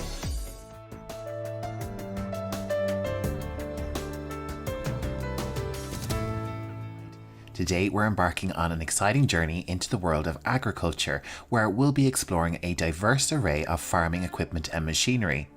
Whether you're a seasoned farmer or just curious about the tools that make our food production possible, this video is for you. Our first item is the tractor. Tractors are the workhorses of agriculture. These versatile machines come in various sizes and are used for a wide range of tasks, from ploughing and tilling the soil to transporting goods across the farm. Their power and adaptability make them the backbone of modern agriculture. Now let's talk about the combine harvester. This impressive machine is designed for efficiency. It combines the tasks of harvesting and threshing grains such as wheat and oats in a single pass. The result is a streamlined and time-saving process for collecting essential crops. The plough is a farming tool with a rich history. Ploughs are essential for preparing the soil for planting. They break up the ground, creating furrows and ridges that facilitate seed placement. Moving on to the seeder. Seeders play a crucial role in establishing crops. They are precision instruments for planting seeds, ensuring uniform spacing and depth. The result is efficient and even germination, leading to healthy and productive fields. A cultivator is a multitasking tool that promotes soil health. It breaks up soil compaction, removes weeds, and aerates the earth. Cultivators help create the ideal growing conditions for crops, promoting better root development and nutrient absorption. Sprayers are key to protecting crops from pests and nurturing them with essential nutrients. These machines are equipped to apply pesticides, fertilizers, and herbicides evenly. Their precision minimizes waste while safeguarding the health of the crops. An irrigation system is the lifeblood of a farm. It's a network of pipes, pumps, and ditches that deliver water to crops. These systems ensure consistent moisture levels, vital for crop health and yield optimization. The hay baler transforms harvested grasses and straws into manageable and storable bales. These compact bundles are easy to handle and transport, making them the ideal solution for storing livestock feed. A harrow is a tool that prepares the soil for planting. It breaks up clods of soil, levels the ground, and integrates crop residues. Harrows create a smooth and fertile surface ideal for sowing seeds. There are two types of harrow, a chain harrow and a disc harrow. On screen is the disc harrow. The disc harrow employs rotating discs to cut through soil and crop residues, improving soil structure and creating an ideal seed bed. A grain cart is the dependable workhorse for grain transport. It collects harvested grain from the combine harvester and stores it for later transfer to storage facilities. Grain carts maximize the efficiency of the harvest. Moving on to the planter. These precision machines are designed for accurate seed placement. They sow seeds at optimal depths and intervals, promoting uniform growth and maximizing crop yields. A manure spreader is an eco-friendly asset on the farm. It evenly distributes organic fertilizers such as animal waste over fields. This natural nutrient source enriches the soil, promoting robust crop growth. A bale wrapper is a valuable addition to the farm for preserving forage crops. It wraps silage or hay bales in plastic film, creating airtight packaging that safeguards the nutritional quality of the feed. With its distinctive blades, a forage harvester is an indispensable machine for harvesting forage crops like corn. It efficiently processes these crops into feed for livestock, ensuring a reliable food source for animals. A grain drill is a precision planting tool for various types of grains. It sows seeds in rows with consistent spacing, contributing to even germination and healthy crop development. The thresher is a vital machine in grain harvesting. It efficiently separates grain from stalks and husks, streamlining the harvest process and making crop collection more efficient. A potato harvester is designed for gentle potato retrieval. It carefully lifts potatoes from the soil, minimizing damage and ensuring a quality potato crop. The cotton picker is a specialized machine designed for the efficient and delicate harvesting of cotton. It separates cotton fiber from the seeds, preparing it for processing into various products. Understanding these farming equipment and machinery items is a window into the world of agriculture. Whether you're a farmer, an agricultural enthusiast, or just curious about the tools that sustain us, I hope this video has provided valuable insights.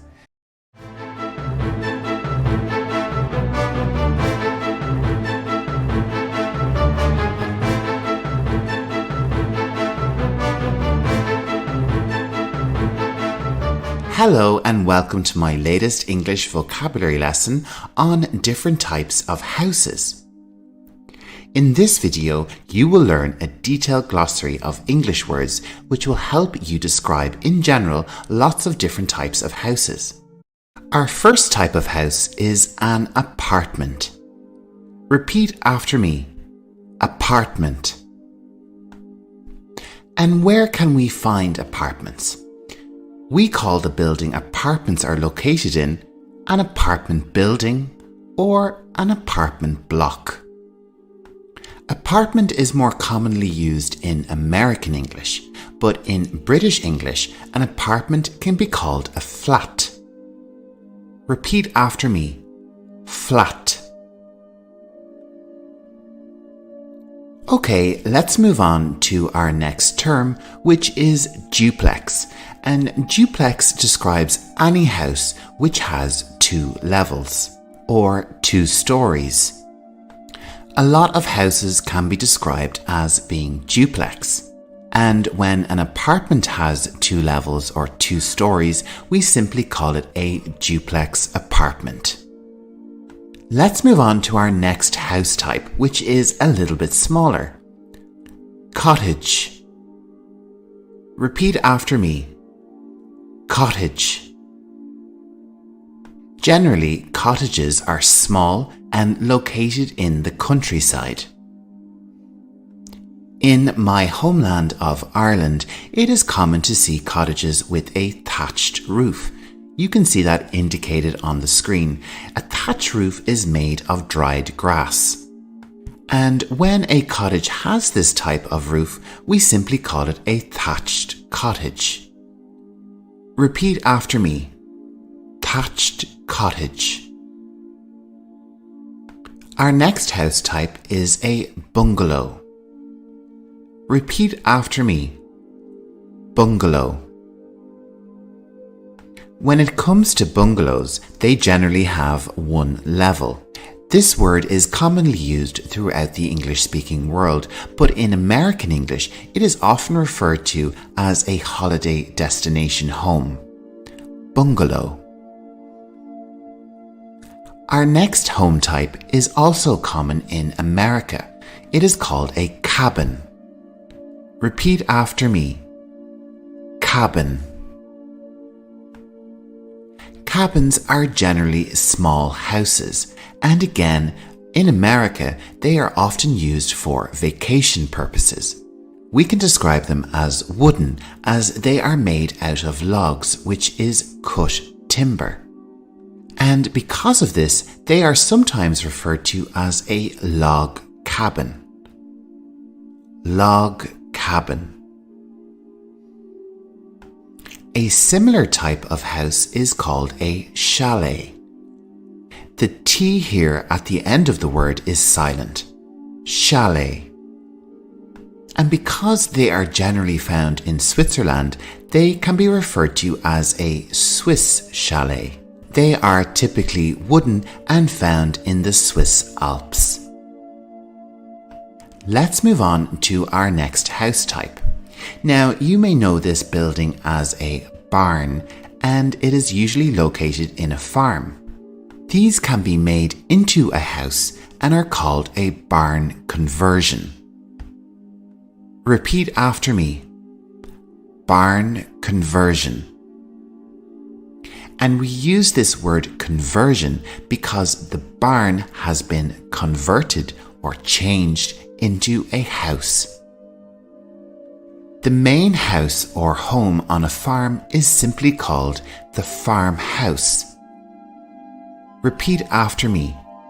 Farmhouse.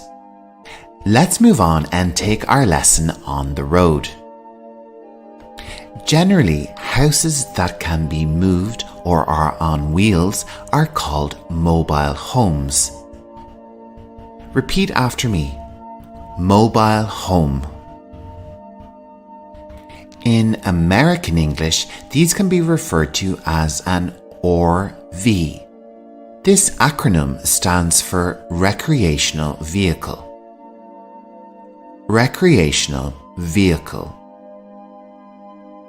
And in British English, this can be referred to as a caravan. Repeat after me. Caravan. A caravan or RV, which is a bit bigger and more stationary, in American English is called a trailer. Trailer. And the area which these are stored in and lived in is called a trailer park. Trailer park. Our next type of house is a detached house. Repeat after me. Detached house. This type of house generally has 2 levels and stands alone. Up next we have semi-detached. Semi-detached. And this type of house shares one wall with another house. Semi-detached. Okay, let's move on to our next house type, which is called a terraced house. Terraced house. A terraced house is part of a continuous row of houses. These are common in the UK and Ireland. Moving on, our next house is called a villa. Villa.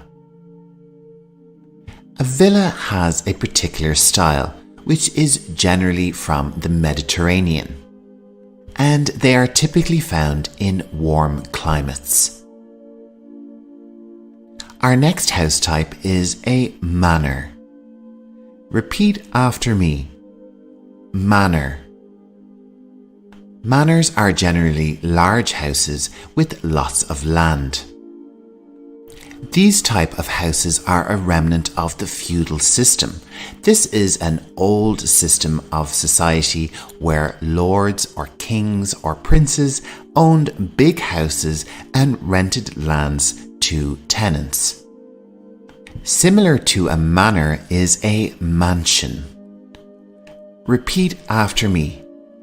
Mansion. And again, these are large houses and usually very expensive. They are typically associated with luxury and wealth. Some people in the world still live in castles. Repeat after me. Castle. Castles are defensive homes to help against attack, and they are very old and generally not built anymore. Our next house type is a palace. Repeat after me. Palace. Palaces are typically large, opulent buildings. And typically, they are the residence of a leader of a country, like a king, a president, or a prime minister. There are very many different types of houses that I wasn't able to include in this video. Do you know any that I haven't mentioned? Let me know in the comments below, and maybe if I have enough words, I'll make another vocabulary video on this subject. And that brings us to the end of this lesson. I hope you enjoyed it. Let me know how you got on in the comments below. I'd love to hear from you.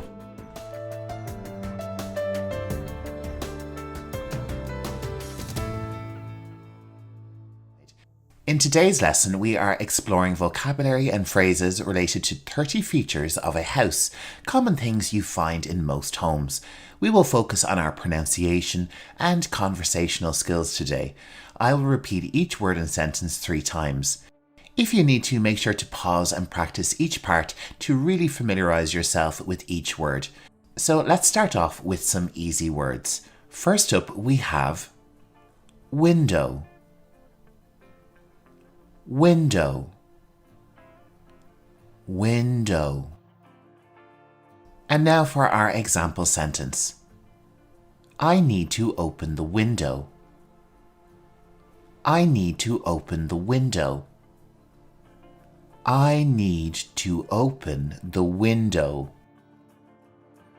Let's move on to our next word. Door. Door. Door. The kitchen door is locked. The kitchen door is locked. The kitchen door is locked. Stairs. Stairs. Stairs. I walk down the stairs in the morning. I walk down the stairs in the morning. I walk down the stairs in the morning. Balcony. Balcony. Balcony. I have some plants on my balcony. I have some plants on my balcony. I have some plants on my balcony. Patio. Patio. Patio. In the summer, we have dinner on the patio. In the summer, we have dinner on the patio. In the summer, we have dinner on the patio. Garden. Garden. Garden. The garden is full of flowers. The garden is full of flowers. The garden is full of flowers. Fireplace. Fireplace. Fireplace. The fireplace was cleaned yesterday. The fireplace was cleaned yesterday.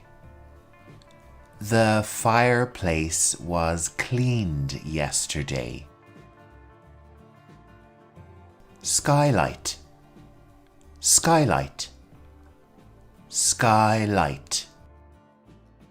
I closed the skylight before it rained. I closed the skylight before it rained. I closed the skylight before it rained. Porch, porch, porch. My neighbours sit on their porch every evening. My neighbours sit on their porch every evening. My neighbours sit on their porch every evening. Roof, roof, roof. I need to repair my roof after the storm. I need to repair my roof after the storm. I need to repair my roof after the storm. Garage, garage, garage. She parked her car in the garage. She parked her car in the garage. She parked her car in the garage. Attic, attic, attic. I have some boxes in the attic. I have some boxes in the attic. I have some boxes in the attic. Basement, basement, basement. The basement is cold and damp. The basement is cold and damp. The basement is cold and damp. Chimney, chimney, chimney. The smoke goes up the chimney. The smoke goes up the chimney. The smoke goes up the chimney.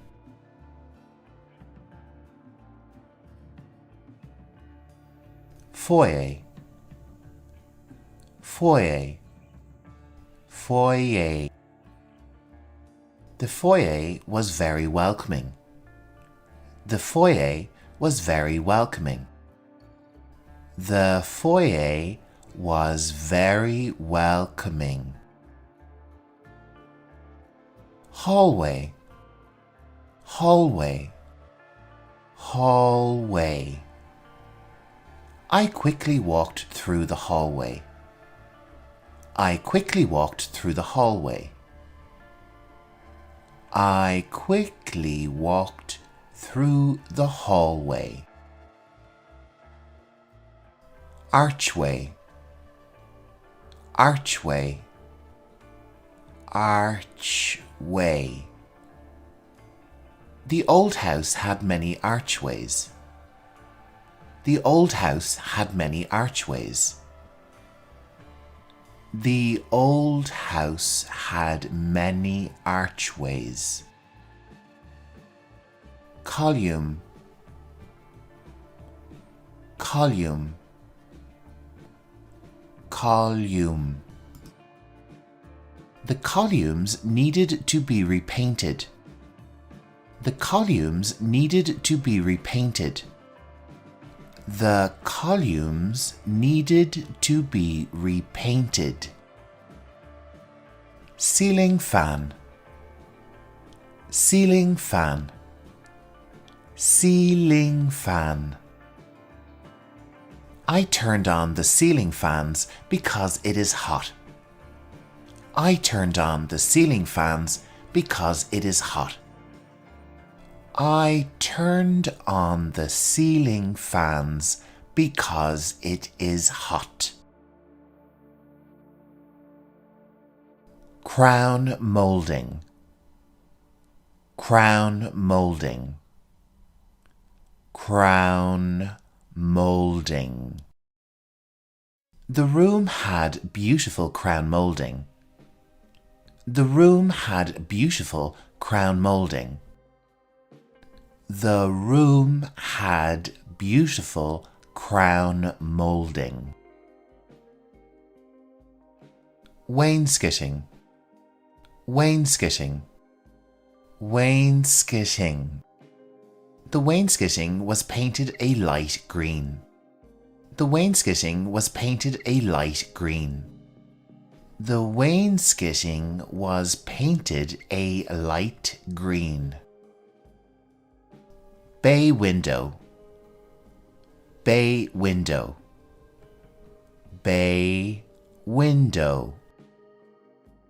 I like to sit and read in the bay window. I like to sit and read in the bay window. I like to sit and read in the bay window. French doors. French doors. French doors. The French doors let in a lot of light from the garden. The French doors let in a lot of light from the garden. The French doors let in a lot of light from the garden. Sliding glass doors. Sliding glass doors. Sliding glass doors. My sliding glass doors need to be cleaned a lot. My sliding glass doors need to be cleaned a lot. My sliding glass doors need to be cleaned a lot. Sunroom. Sunroom. Sunroom. I often go to the sunroom to relax. I often go to the sunroom to relax. I often go to the sunroom to relax. Walk-in closet. Walk-in closet. Walk-in closet. I have always wanted a walk-in closet. I have always wanted a walk-in closet. I have always wanted a walk-in closet. Pantry. Pantry. Pantry. I have a lot of canned food in my pantry. I have a lot of canned food in my pantry. I have a lot of canned food in my pantry. Mudroom. Mudroom. Mudroom. The mudroom is filled with dirty shoes. The mudroom is filled with dirty shoes. The mudroom is filled with dirty shoes. Double vanity. Double vanity. Double vanity. The double vanity in the bathroom is very convenient. The double vanity in the bathroom is very convenient. The double vanity in the bathroom is very convenient. Bookshelves. Bookshelves. Bookshelves. The bookshelves are very dusty. The bookshelves are very dusty. The bookshelves are very dusty. And there we have it, 30 words related to the house. Well done, you've learned lots of new vocabulary today. And by practicing these phrases, you'll really boost your conversational skills.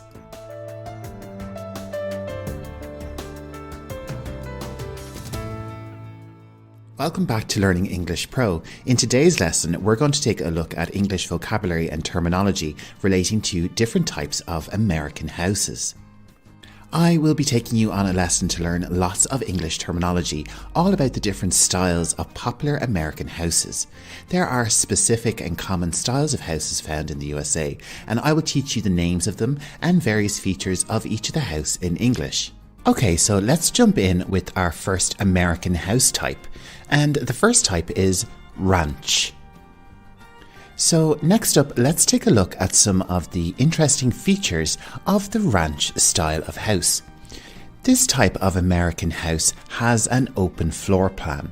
This means that there aren't too many internal walls in the living areas. The ranch style of house also usually has an attached garage. This can be used to store your car or other items.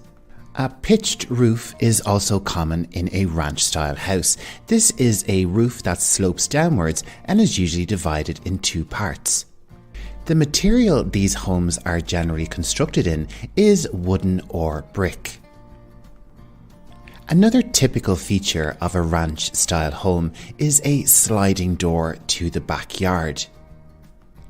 When it comes to the size and shape of these ranch houses, we would typically say that these are U or L-shaped homes. Our next style of house is a Cape Cod.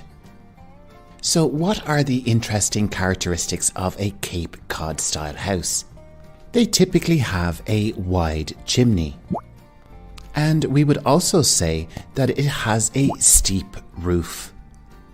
This means that the roof has a sharp angle. Our next characteristic of a Cape Cod style house is shuttered windows. Shutters are generally a pair of hinged panels fixed to each side of the window that can be closed for privacy or security. These style of homes are generally constructed of brick or clapboard. Clapboard is overlapping panels of wood. Our next style of American house is the shotgun, which is very common in the city of New Orleans. Shotgun style homes are very unique as they are quite slim and rectangular. And because the houses are so narrow, rooms lead straight from the front to the back. Another common feature of these unusual looking houses is the front porch. A porch is a covered shelter projecting in front of the entrance to a home or building. Moving on, our next type of house is the Victorian style. What are the characteristics of this style of house?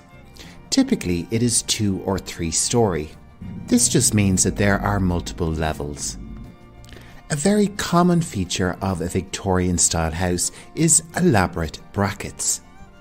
These are indicated on screen. They are added to the house purely for decoration and don't hold any structural purpose. Another feature of a Victorian style house is patterned shingles. Shingles are tiles that can cover the roof or parts of the wall. And the Victorian style, like the shotgun, generally has a porch, but with the Victorian style, it's a very large porch. Probably my favourite feature of the Victorian house is the towers. These really add character to the house and are prominent in many scary movies.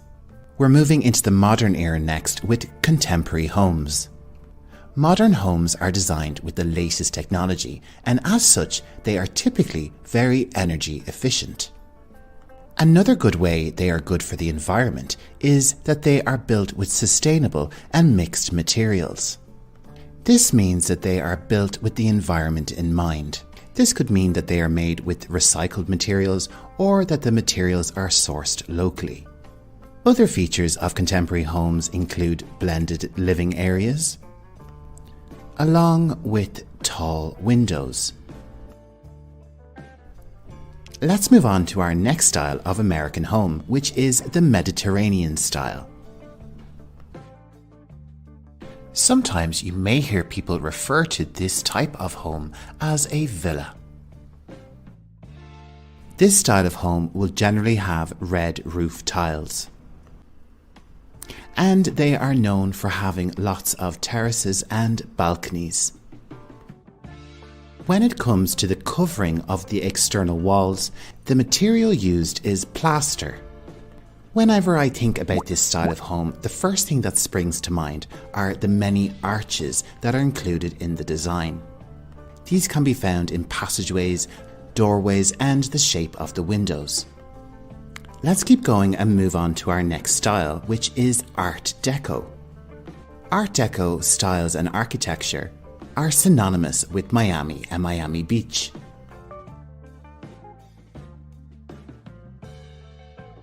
They typically have flat roofs, and they are well known for their bright colours.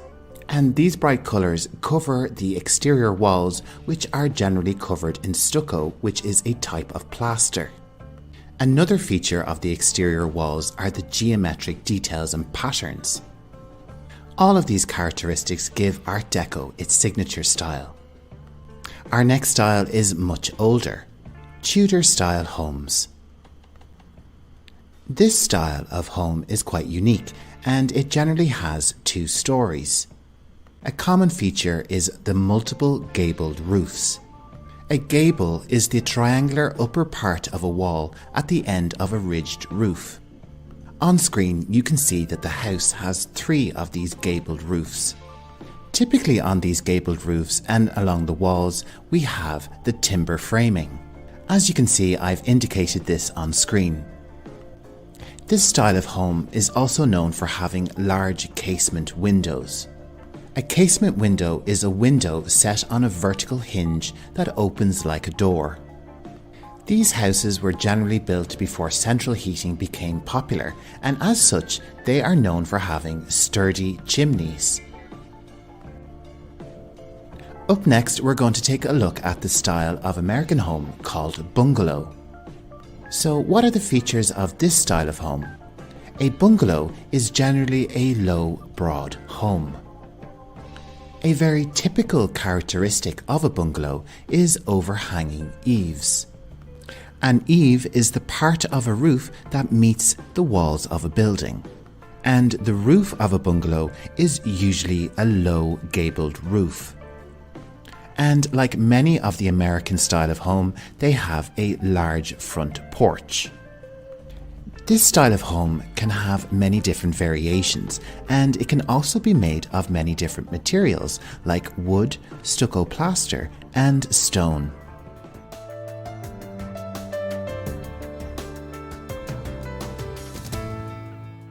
Hi there, welcome back to Learning English Pro. In today's video, we're going to delve into the exciting world of home improvement terminology.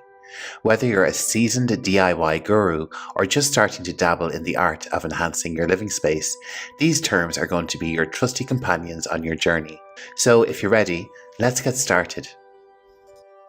Our first term is renovation. It involves updating and upgrading your living space, from small changes like painting walls to bigger transformations like adding new flooring. A synonym for home improvement or renovation could be DIY. This means do it yourself. It is the heart and soul of home improvement. It's all about taking matters into your own hands, tackling projects with your own creativity and skills. Power tools have become essential for home improvement. These electrically powered tools, like drills and saws, make tasks faster and more efficient. Our next term is load-bearing wall. A load-bearing wall is like the backbone of your home. It's a wall that supports the structure above it, so any changes to a load-bearing wall need careful consideration. In the construction of walls, a stud is a vertical framing member within the wall. Locating studs is important for securely hanging heavy objects like shelves or artwork, ensuring they stay in place. An accent wall is terminology from interior design. It's a wall that's different from the rest, often adorned with bold colours, textures or patterns, adding a pop of personality. Energy efficiency is all about saving the planet and your wallet. It involves using products and techniques that reduce energy consumption, like energy-efficient appliances and better insulation. A backsplash is essential for your kitchen or bathroom. It's a decorative and protective layer behind sinks and stovetops, often made of tiles or other materials. Grout is like the glue that holds your tiles together. It's a mixture used to fill the gaps between tiles, keeping them in place and preventing water damage. Something that's similar to grout is caulk. Caulk is a waterproof filler and sealant used to close the gaps around windows, doors, and other areas. It's like giving your home a cozy sweater to keep those drafts out. Something else that keeps your home warm is insulation. Insulation helps regulate temperature and keep your home cozy. It's like a warm blanket, but for your house. Insulation can be added to areas like the attic, or it can be also used inside walls. A drywall is the smooth surface that covers your walls and ceilings, making everything look sleek and polished.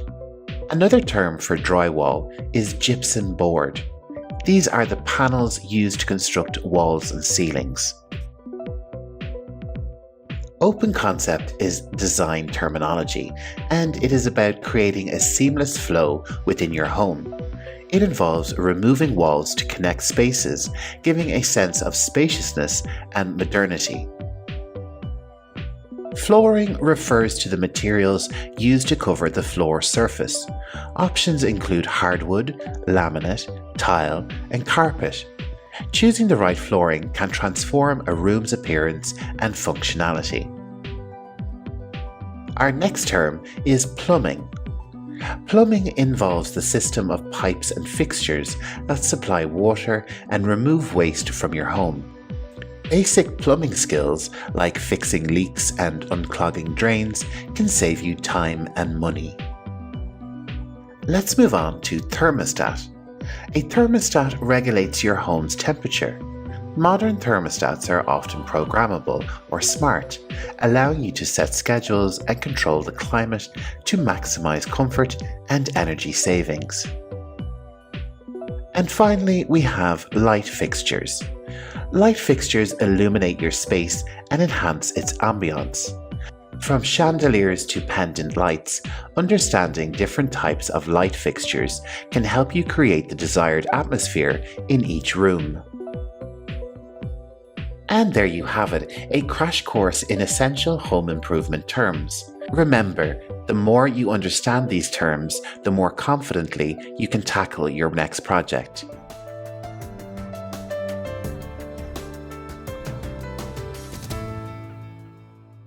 Hello there, dear viewers. Welcome back to Learning English Pro. Today we are about to take a fascinating journey through the diverse world of British house types. Our first stop is the quintessential British terraced house. These charming abodes stand shoulder to shoulder, forming rows of cosy homes. Dating back to the Victorian era, these houses boast distinctive features like uniform facades and shared walls, creating a sense of community like no other. Next up, we have the delightful British cottage. These quaint and often thatched roof homes are the epitome of charm. Cottages are often found in rural settings, exuding a cozy and idyllic vibe that makes them the perfect escape from the hustle and bustle of city life. Moving along, we have the semi-detached house, a staple of British suburban living. These homes share a common wall with one neighbouring house, offering a balance between privacy and companionship. They provide the best of both worlds, a bit of solitude and a sense of community. Prepare to be amazed by the majestic British mansion. These opulent residences are characterized by their grandeur, sprawling grounds, and exquisite architectural details. Mansions have a rich history and often hold stories of the aristocracy and elite, showcasing the height of luxury. Our next stop is the Cozy Bungalow, a single-story dwelling that's perfect for those who appreciate simplicity and accessibility. Bungalows are known for their open layouts and minimalistic design, making them a popular choice for retirees and families alike. Travelling back in time, we stumble upon the Tudor-style house. With its iconic timber framing, steep gabled roofs, and leaded windows, the architectural gem harkens back to the Tudor period. These houses are a delightful blend of history and charm.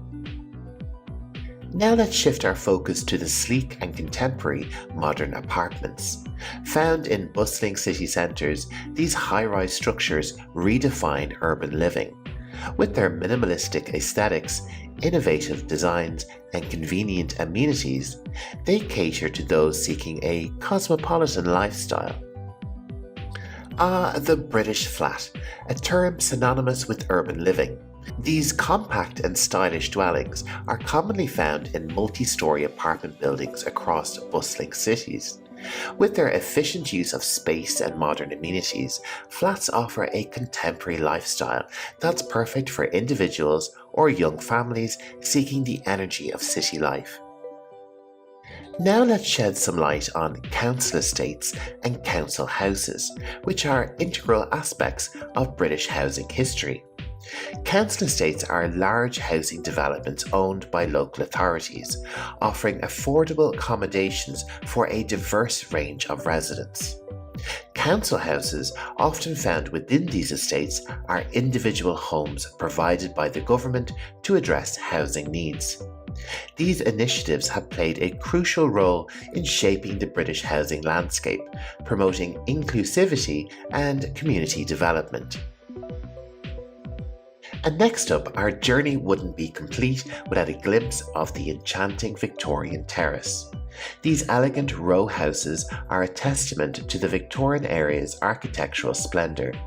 Adorned with intricate details, bay windows, and wrought iron railings, they evoke a sense of timeless beauty.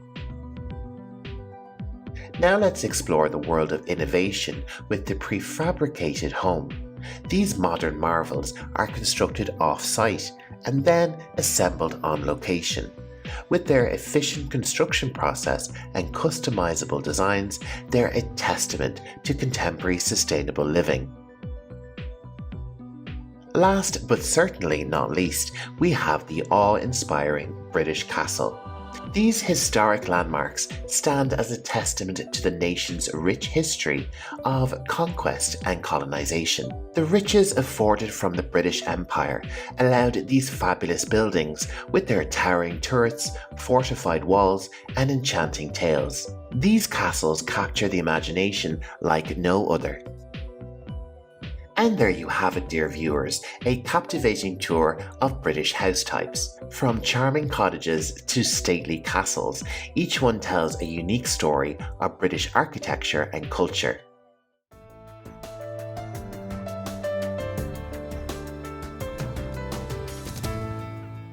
Hello and welcome back to another enriching episode of Learning English Pro.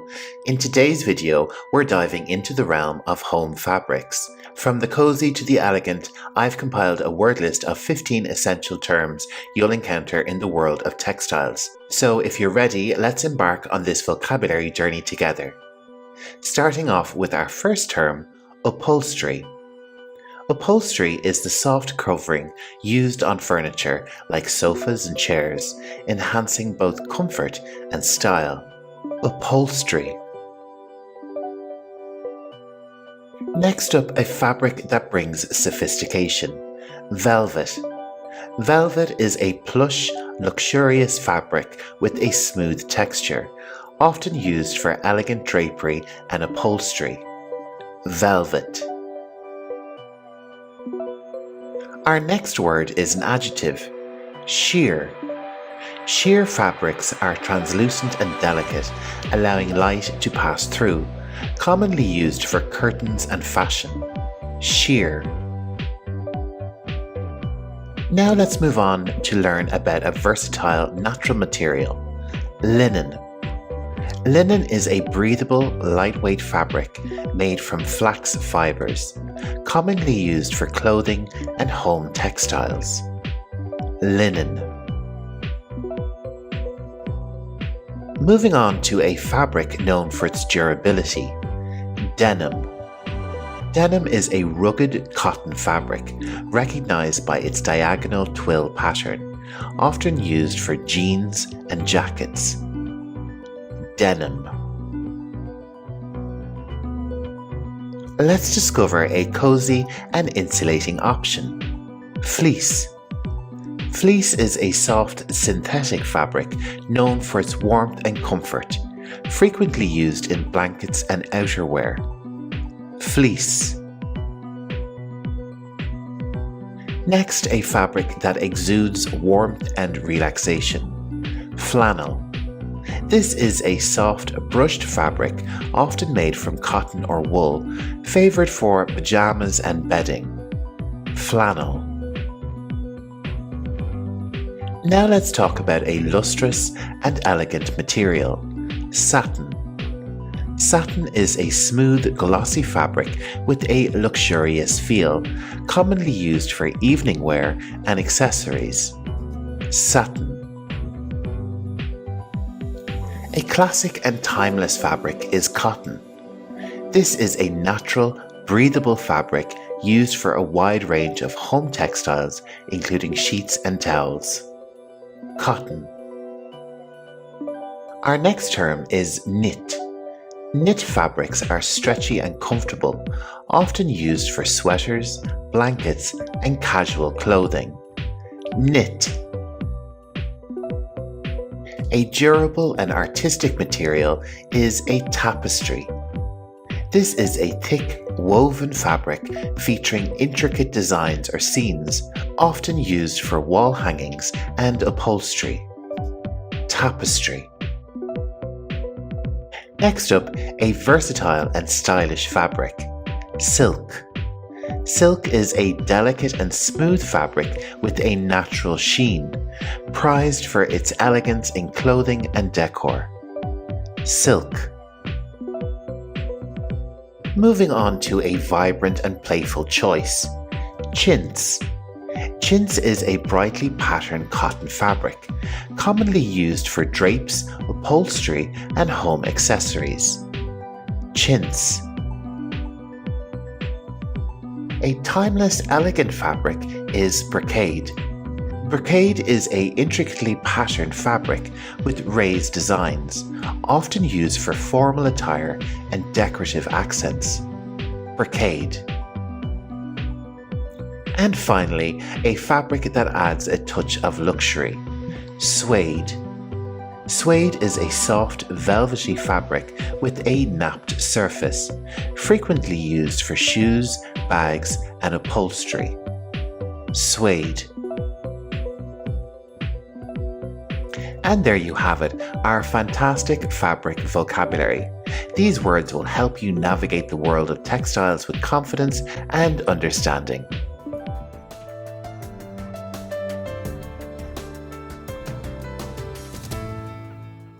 Hello and welcome back to Learning English Pro. Today we're about to embark on an exciting linguistic journey as we explore the various rooms in a house. So let's start our journey right at the entrance with the porch.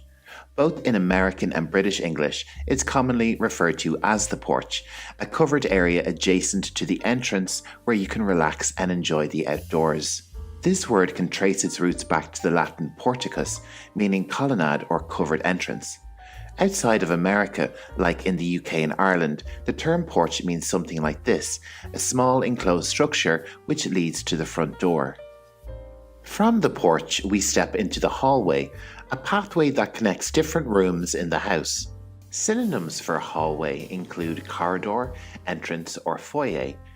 In larger institutions, a corridor may refer to a longer passageway, while hallway typically applies to homes. The foyer is a term used by Americans to describe a big entrance hall. Next, we move into the heart of the house, the living room. There are lots of synonyms for living room, like sitting room, lounge, family room, or parlor. Parlor is a historical term and comes from the French word parler, meaning to speak. In the past, the parlor was a room where guests were entertained and engaged in conversation. From the living room, we continue to the dining room, a space dedicated to sharing meals with family and friends. In both American and British English, it's known as the dining room. Synonyms for it are the eating area and the dining hall. Dining hall is often used in larger establishments or institutions. Next up, we have the kitchen, a room where you prepare delicious meals and create culinary wonders. There are synonyms for kitchen, but they aren't used very often, such as cuisine, a galley, which is commonly used on boats, and a cookroom, which is a very archaic word. Now let's explore the pantry, a room designed for storing food and kitchen supplies. Synonyms for pantry include larder, storeroom, or cold room. Moving on to the utility room, a practical space for household appliances and performing household tasks. In both American and British English, it's commonly called the utility room or simply the utility. Synonyms for this include laundry room or washroom. In the UK, a utility room is more commonly associated with laundry facilities, while in the US, it may encompass a broader range of functions. Now let's step into the enchanting conservatory, a room designed to showcase and enjoy the surrounding landscape. Synonyms for conservatory include sunroom or greenhouse. The term conservatory originates from the Latin word conservatorium, meaning a place of preservation. Next up, we have the den, which can be cozy and informal or can be used for study and personal business. Synonyms for den include study, library, or retreat. Next, we have the landing, a space found at the top of the staircase. In some situations, some landings may be referred to as a mezzanine. A mezzanine is an intermediate floor in a building between two other floors. From the landing, we move on to the bedroom, a place of rest and relaxation after a long day. The biggest bedroom in the house is often referred to as the master bedroom. And while they're not really used, there are synonyms such as sleeping quarters, chamber, or dormitory. Dormitory is typically used for shared sleeping places in institutions. Now let's take a detour to the bathroom, a crucial space for personal hygiene. In both American and British English, it's known as the bathroom, or sometimes the restroom in more formal settings. Other synonyms include washroom, lavatory, or powder room. A powder room is typically a small guest bathroom. And we also have the ensuite, a convenient feature in modern houses. These are small bathrooms located off a bedroom. The term private bathroom would be one which is used more in American English. From there, we ascend to the attic, a unique space which can be used for storage or as an additional room like a guest bedroom or a study. Synonyms for attic include loft or garret. The word attic originates from the Latin term atticus, referring to the upper story of a building. And there you have it, a fascinating word list taking you through the rooms in a house, filled with synonyms and insights into American and British English differences. I hope you enjoyed this linguistic adventure and found it helpful in expanding your English vocabulary.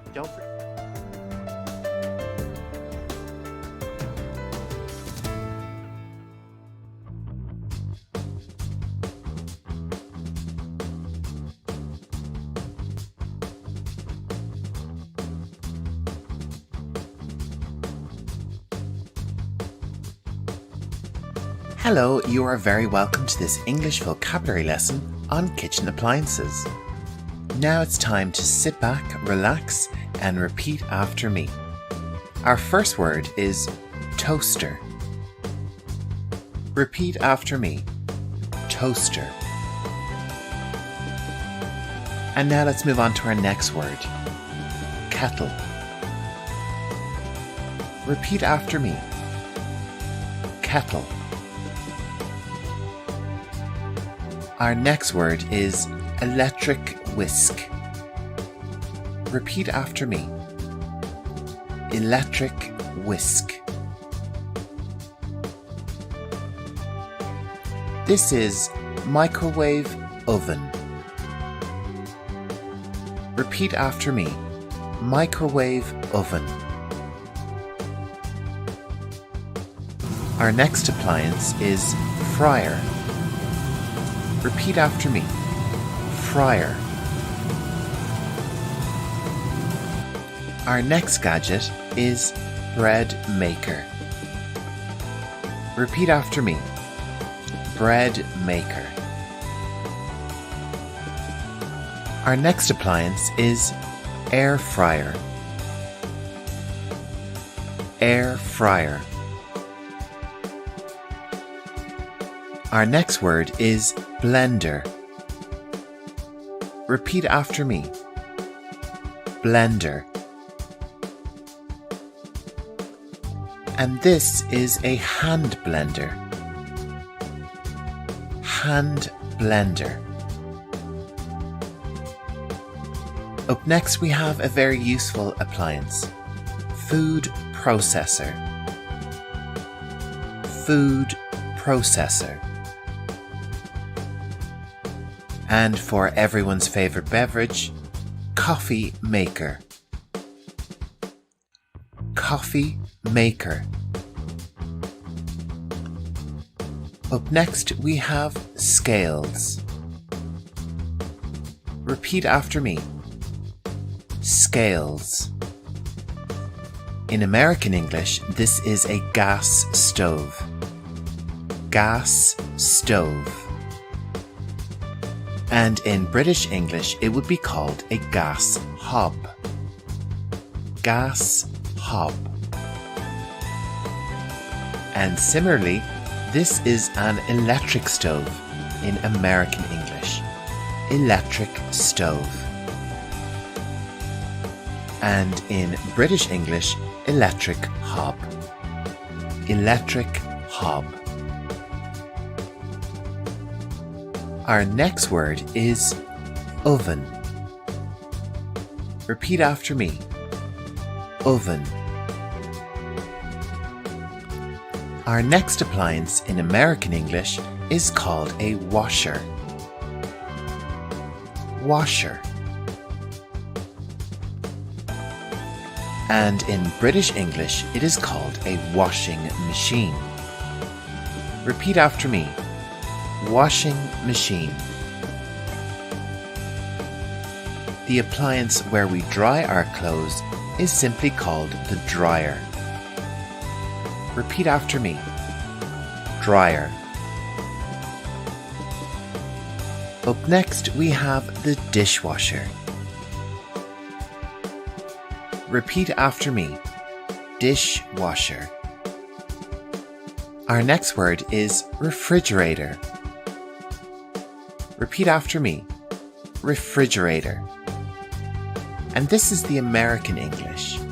In British English, it is called the fridge. Repeat after me. Fridge. And this is called the freezer. Repeat after me. Freezer. Can you believe that's the end of our lesson? Thank you so much for watching my video. And if you like this video, make sure to subscribe to my YouTube channel. I have lots of similar videos relating to the home and meals and food and lots more.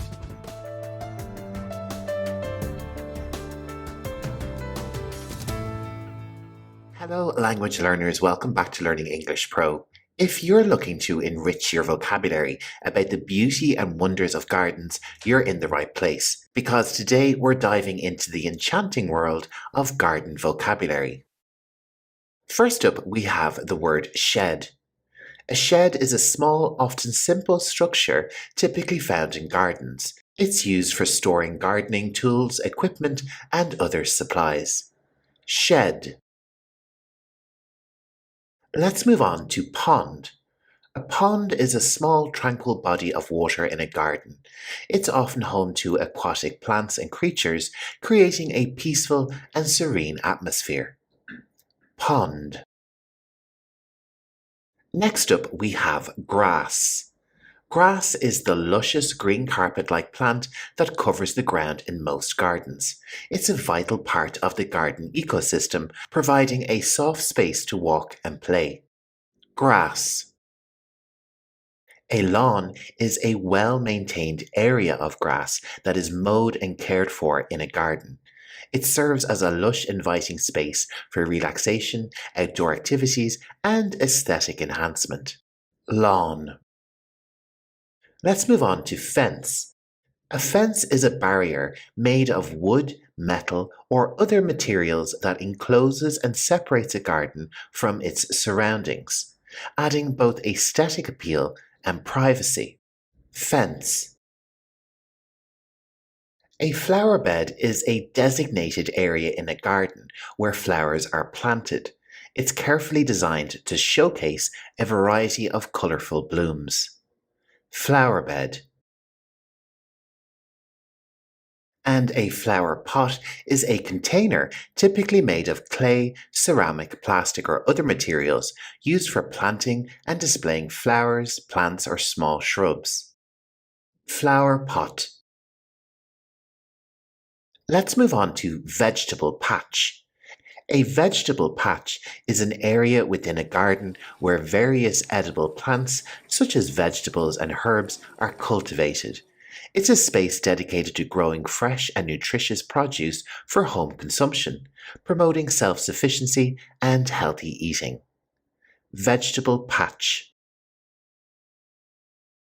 Next up, we have pathway.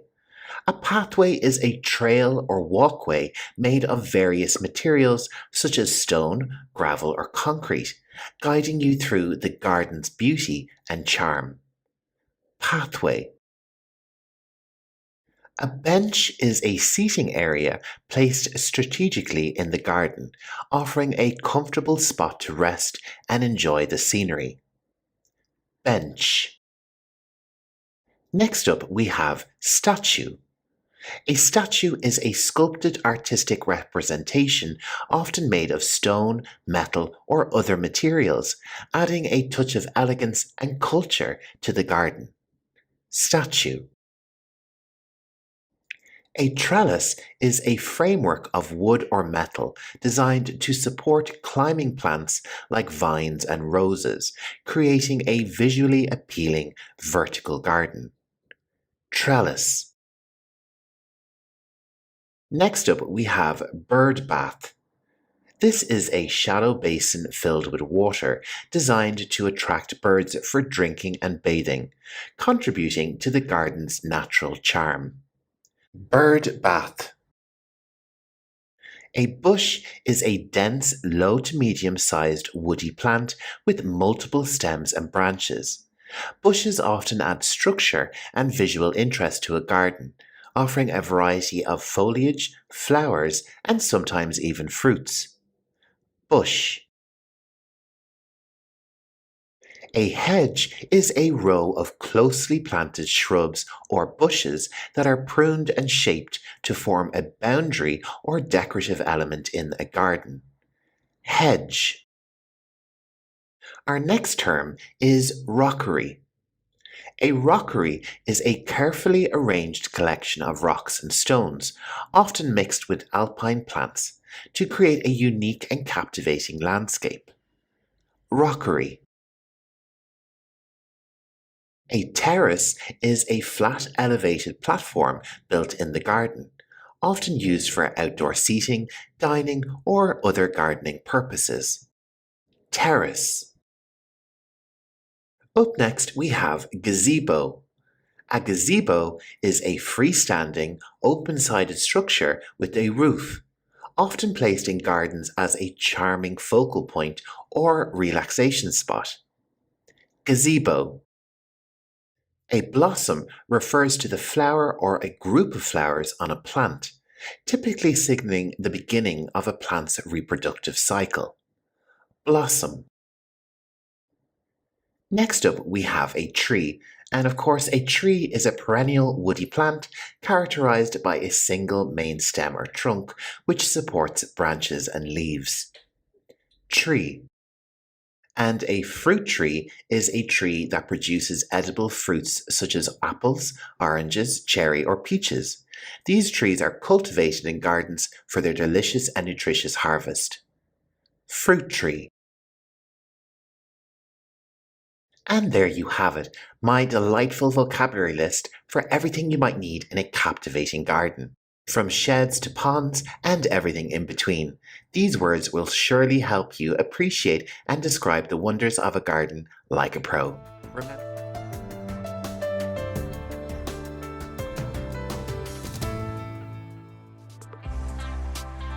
Hello, you're very welcome to this English vocabulary lesson on gardening tools.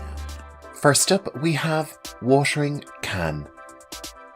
Repeat after me. Watering can. Our next word is axe. Repeat after me. Axe. Gardening gloves. Repeat after me. Gardening gloves. Our next tool is called a rake. Repeat after me. Rake. This is a garden hose. Garden hose. Our next word is wheelbarrow. Repeat after me. Wheelbarrow. Up next we have bucket. Repeat after me. Bucket. Our next tool is used to cut the grass. Lawn mower. Repeat after me. Lawn mower. Next up, something to feed the grass. Sprinklers. Repeat after me. Sprinklers. This might also be referred to as the sprinkler system. Sprinkler system. Our next word is trowel. Repeat after me. Trowel. Our next tool is called the pruning shears. Pruning shears. And a bigger version of this is called the hedge shears. Hedge shears. Our next word is boots. Repeat after me. Boots. If you are enjoying learning lots of new words, why not check out my vocabulary lesson on the house? The link is on screen now. Okay, let's get back to our vocabulary on gardening tools. Our next word is pitchfork. Repeat after me. Pitchfork.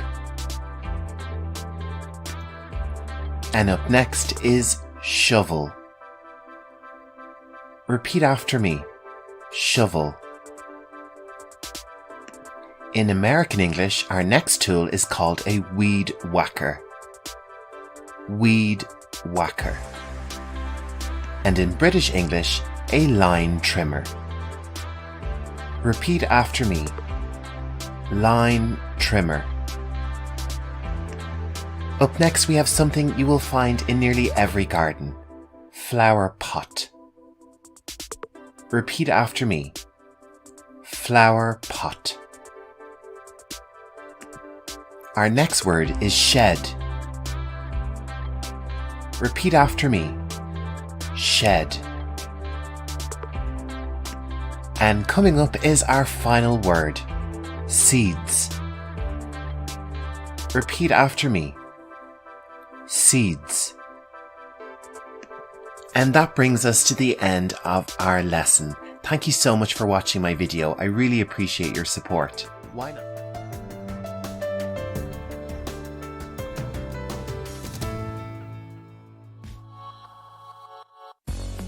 Hey everyone, I'm back with a new English lesson. I've been off for a few weeks because I moved house and I needed a bit of a break. But I'm back today with a brand new English vocabulary lesson on trees. I don't know about you, but I'm ready to get back into learning some brand new English vocabulary. In this video, I will discuss a few popular trees and you will learn their names in English. And we will also take a close look at some description and characteristics in English for each of these trees. And of course, there will be lots of additional content for you to learn how to talk about trees in English with your friends.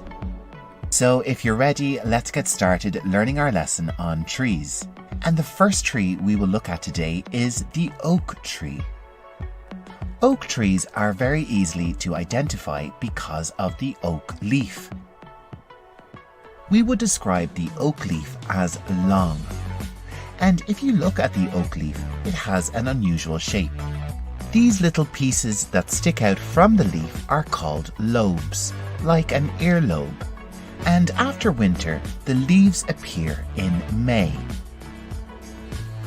The leaves turn a yellowy brown in autumn. And yes, that is an adjective you can use, yellowy brown. The oak tree is famous for the acorn. The acorn is the nut of the oak tree. The seed of the oak tree is inside the acorn. The oak tree is one of the most loved trees in the world. But why is this? The oak is often associated with honor, nobility, and wisdom due to its size and longevity. Let's move on to our next tree, which is the willow. The leaves and branches of the willow are elongated.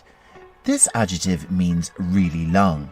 Droopy is another adjective we can use to describe the leaves and branches of the willow tree, and it means to hang down limply. This word is also used to describe flowers which are dying. And because of the way the willow tree droops, it is called the weeping willow sometimes. And this is because the droopiness of the leaves and the shape of them evoke the idea of crying. There are approximately 400 species of the willow. And another word for it is a sallow, but to be honest, I've never really heard of this. I only came across it when I was doing my research for this video. Willow trees are known for needing lots of water. And did you know the willow is one of the fastest growing plants in the world? Native American traditions revered the willow tree as a symbol of strength and stability in old age and experience. The next tree we will take a look at is the cherry blossom tree. Cherry blossom trees originated in Eastern Asia, but today they cover much of the world. Many countries have festivals to celebrate when the cherry blossom flower arrives.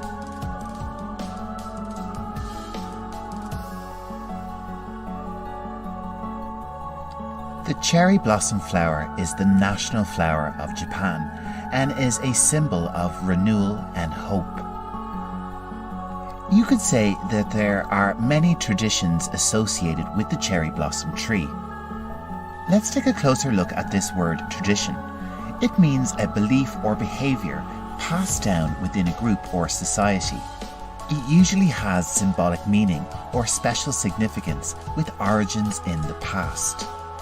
A Christmas tree is another tradition which is associated with trees. When it comes to the Christmas tree, the tree that is used is usually a Norway spruce. And like the willow tree, the spruce is a fast-growing tree. The spruce has a lifespan of over 220 years. Let's take a closer look at this noun, lifespan. It describes the length of time for which a person or animal lives, or a thing functions. The Norway spruce is commonly used for its timber. Now, what is timber? Timber is wood prepared for use in building and carpentry. In the United States and Canada, timber is referred to as lumber. And from lumber, we have lumberjack. A lumberjack is a person who fells trees, cuts them into logs, or transports them to a sawmill. Now, a lumberjack works in logging, and logging is the activity or business of felling trees and cutting and preparing the timber. Okay, it's time to move on to our next tree, which is the maple tree. And the maple tree has very strong associations with the country of Canada. The maple tree is a national symbol of Canada. It is even on their national flag. But there is an additional reason why the maple tree is so important to Canadians. The sap of the maple tree is used to make maple syrup. Now, the word sap is an English word which means the fluid which circulates in a tree, which provides water and dissolves sugars and mineral salts. And the special sap of the maple tree is used to make maple syrup, which is everyone's favourite pancake topping. Okay, let's move on to our next tree, which is the palm tree. You may be tempted to not pronounce the L, but I can assure you, you do pronounce the L. It's very soft, but it is there. Palm tree. There are around 2,600 species of palm tree, and their history with humans goes way back. Humans cultivated the date palm tree over 5,000 years ago. Let's take a look at this word cultivate. It means to raise or grow plants, especially on a large scale for commercial purposes. But as a verb, you can use it yourself. I cultivate plants in my back garden. Palm trees produce a lot of useful products like palm oil, which is used in food manufacturing and in lots of different industries. One of the most famous products of palm trees is the coconut, which in itself has many uses, and many products are made from it, like butter, milk, beauty products, cocktails, and lots more. Okay, let's move on and have a look at some more additional English words you may use when you're talking about trees. First up, we have the word forest. A forest is a large area covered chiefly with trees and undergrowth. Another key characteristic of a forest is that it is easy to walk through, because if it is difficult to walk through, it might be called a jungle. The definition of jungle is an area of land overgrown with dense forest and tangled vegetation, typically in the tropics. So a jungle is difficult for humans to get through. Another word which is useful to know is rainforest. Now, what is the difference between a rainforest, a forest, and a jungle? So a rainforest is a lush, dense forest, rich in biodiversity, found typically in tropical areas with consistently heavy rainfall. So to me, it sounds like a rainforest is kind of between a forest and a jungle, but with lots more rain. When any of these areas with trees are removed, we call this activity deforestation. The full definition is the action of clearing a wide area of trees. And this activity is, of course, leading to climate change, which is affecting us all and affecting the environment around us.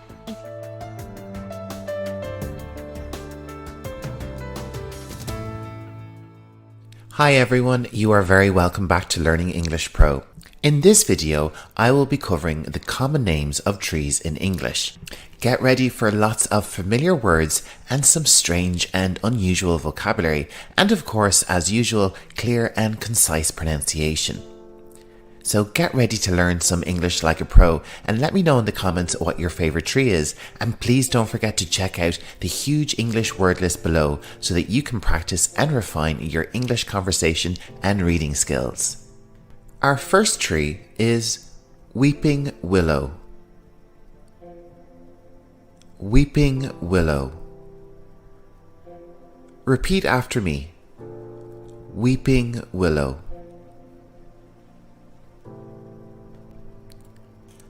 Coconut tree.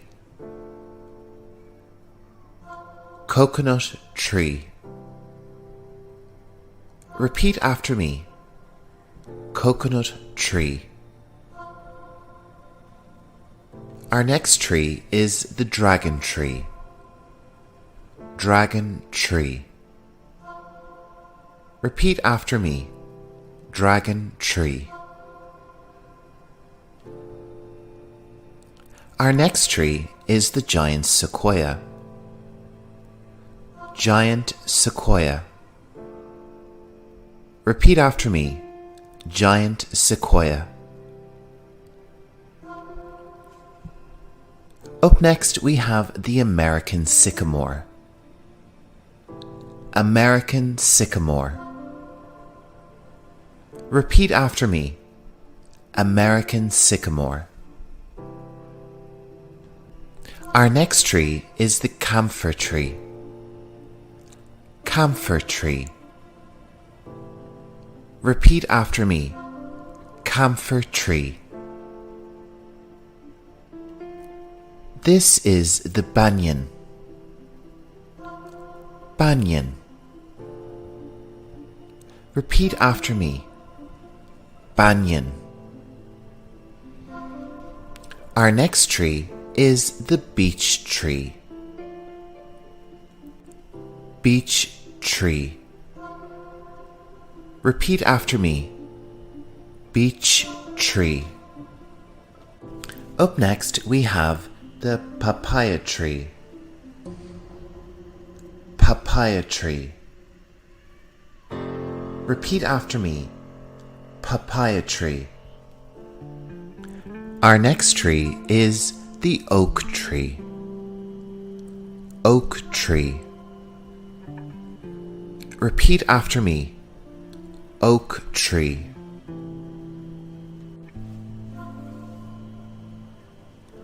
Up next we have the ginkgo biloba. Ginkgo biloba. Ginkgo biloba. This tree is also known as the maidenhair tree. Maidenhair tree. Repeat after me. Maidenhair tree. Next up on screen we have the birch tree. Birch tree. Repeat after me. Birch tree. And our next tree is the larch tree. Larch tree. Repeat after me. Larch tree. Hemlock tree. Hemlock tree. Repeat after me. Hemlock tree. Our next tree is the magnolia tree. Magnolia tree. Repeat after me. Magnolia tree. Let's get back to our tree names. And our next tree is the cherry blossom. Cherry blossom. Repeat after me. Cherry blossom. Up next we have the rowan tree. Rowan tree. Repeat after me. Rowan tree. Our next tree is the hazel tree. Hazel tree. Repeat after me. Hazel tree. Up next we have the cork tree. Cork tree. Repeat after me. Cork tree. Our next tree is the ash tree. Ash tree. Repeat after me. Ash tree. And coming up on screen, we have the chestnut tree. Chestnut tree. Chestnut tree. Palm tree. Palm tree. Repeat after me. Palm tree. Our next tree is the fir tree. Fir tree. Repeat after me. Fir tree. Up next, we have the aspen. Aspen. Repeat after me. Aspen. Our next tree is the juniper tree. Juniper tree. Repeat after me. Juniper tree. Our next tree is the spruce tree. Spruce tree. Repeat after me. Spruce tree. Our next tree is the acacia tree. Acacia tree. Repeat after me. Acacia tree. Coming up next, we have the apple blossom tree. Apple blossom tree. Repeat after me. Apple blossom tree. Our next tree is the apple tree. Apple tree. Repeat after me. Apple tree. Monkey puzzle tree. Monkey puzzle tree. Repeat after me. Monkey puzzle tree. And that brings us to the end of this lesson on tree names in English. Thank you so much for watching. Let me know how you got on in the comments below.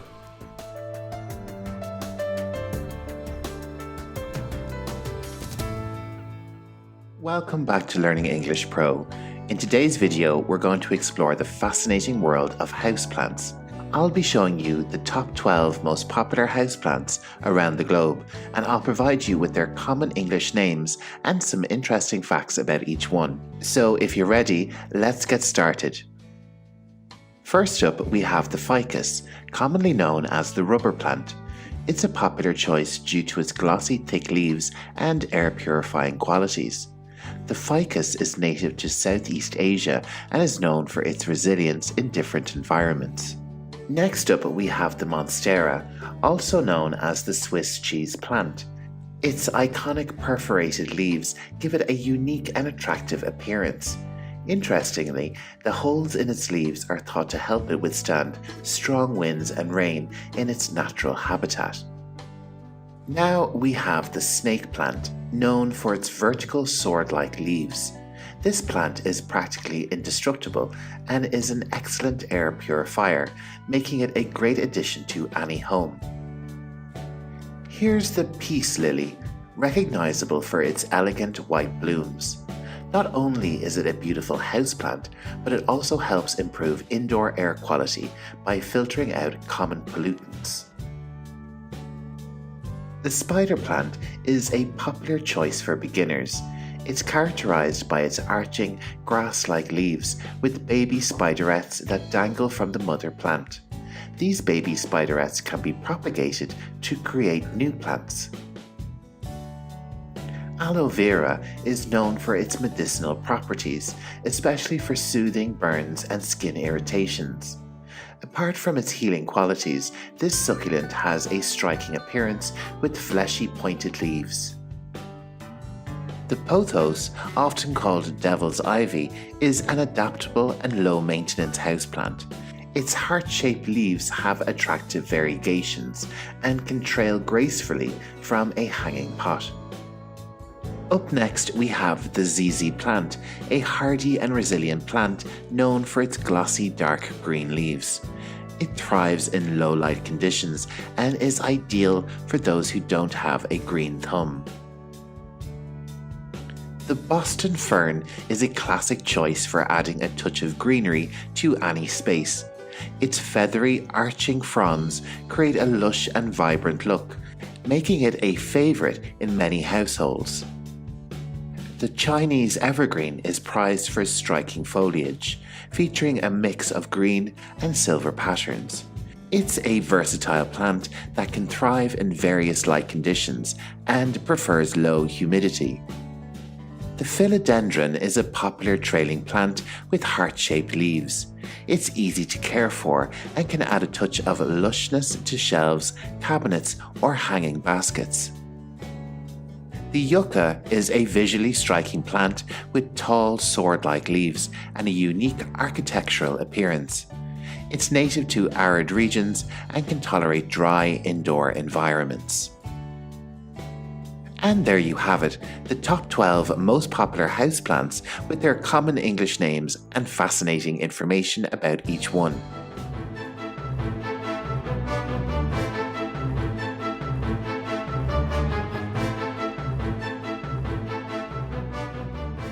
Hello and welcome back to Learning English Pro. My name is Jer, your online tutor and guide. In today's lesson, we are taking a tour of money and finance English vocabulary in a masterclass from Learning English Pro. In this lesson, you'll transform your English skills through a series of engaging and informative lessons on financial terminology and concepts. So whether you're starting out or looking to refine your expertise, this masterclass has something for everyone. In our first lesson, we're going to take a look at some basic money vocabulary. So get ready for lots of useful English learning and don't forget to subscribe. Money is at the center of almost every aspect of our lives. In English we say, money makes the world go round. Another word for money you may hear is cash, and this usually refers to physical money. You might hear someone say, I have some cash in my pocket. Cash can also refer to small amounts of non-physical money. You could hear someone ask, can you transfer some cash to my bank account please? Physical cash money comes in two different forms, coins and banknotes. However, becoming more common is credit cards and debit cards.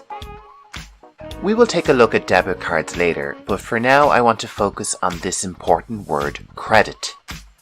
The definition of credit is the ability of a customer to obtain goods or services before payment, based on the trust that payment will be made in the future. Another way to talk about credit is to say that it is money that you borrow and are usually charged interest on. But what is interest? Interest is the charge for the privilege of borrowing money. The amount of interest charged is usually called the interest rate. Something which you are commonly charged interest on is called a loan. A loan is a sum of money that is expected to be paid back with interest. Let's use some of these words in a sentence. We needed some credit, so we got a loan from the bank with a good interest rate. So what kind of loans can you take out from the bank?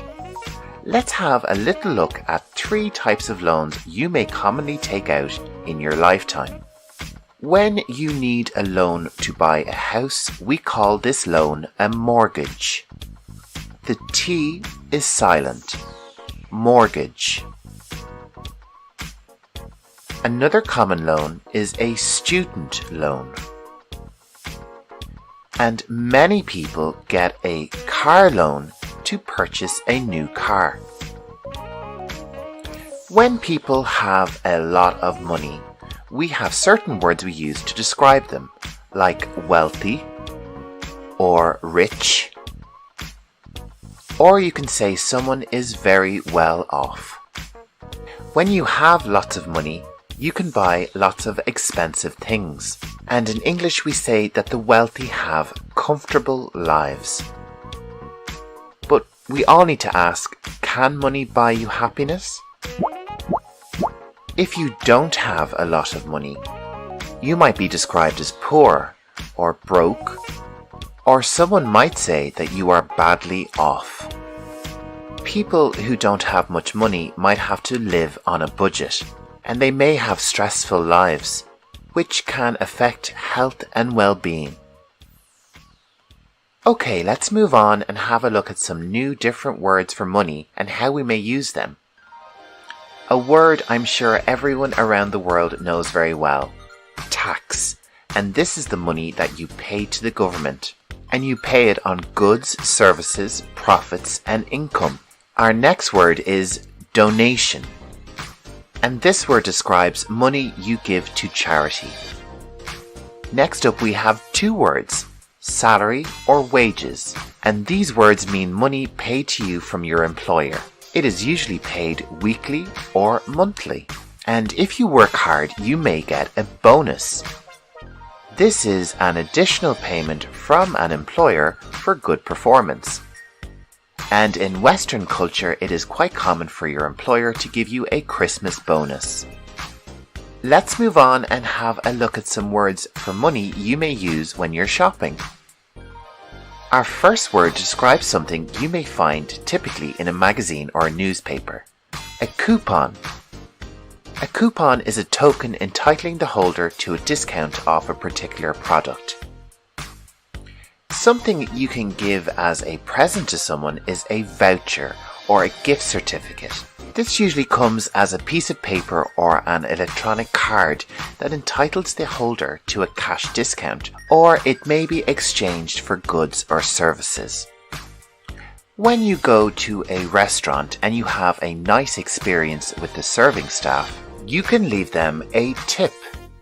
This is a sum of money given to someone as a reward for a service.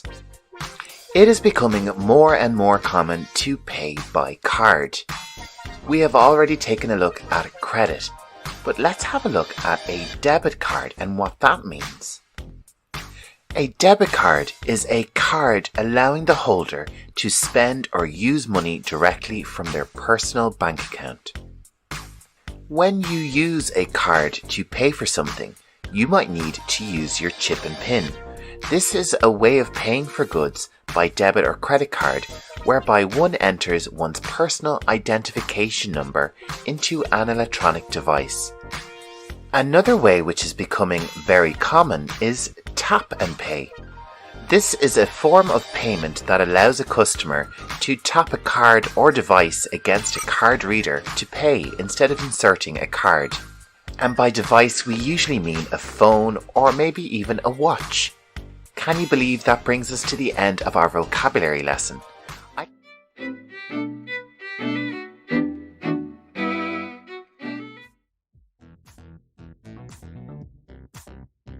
Hello, I hope you're having a great day. You're very welcome to this English vocabulary lesson on banking. So if you're ready, sit back, relax, and let's learn some English together.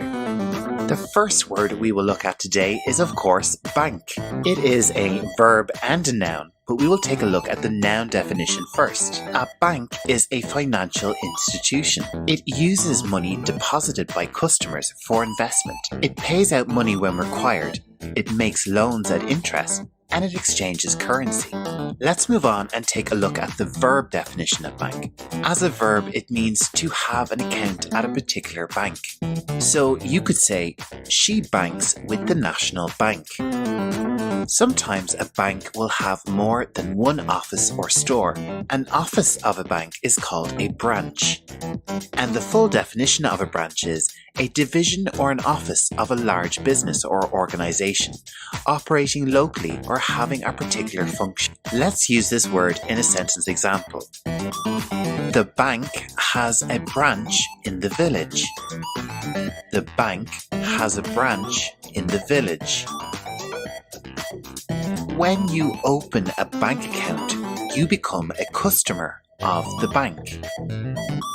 Let's take a closer look at this term, bank account. The definition is a record or statement of financial deposits and expenditure. Let's look at some sentence examples. You could say, I need a bank account.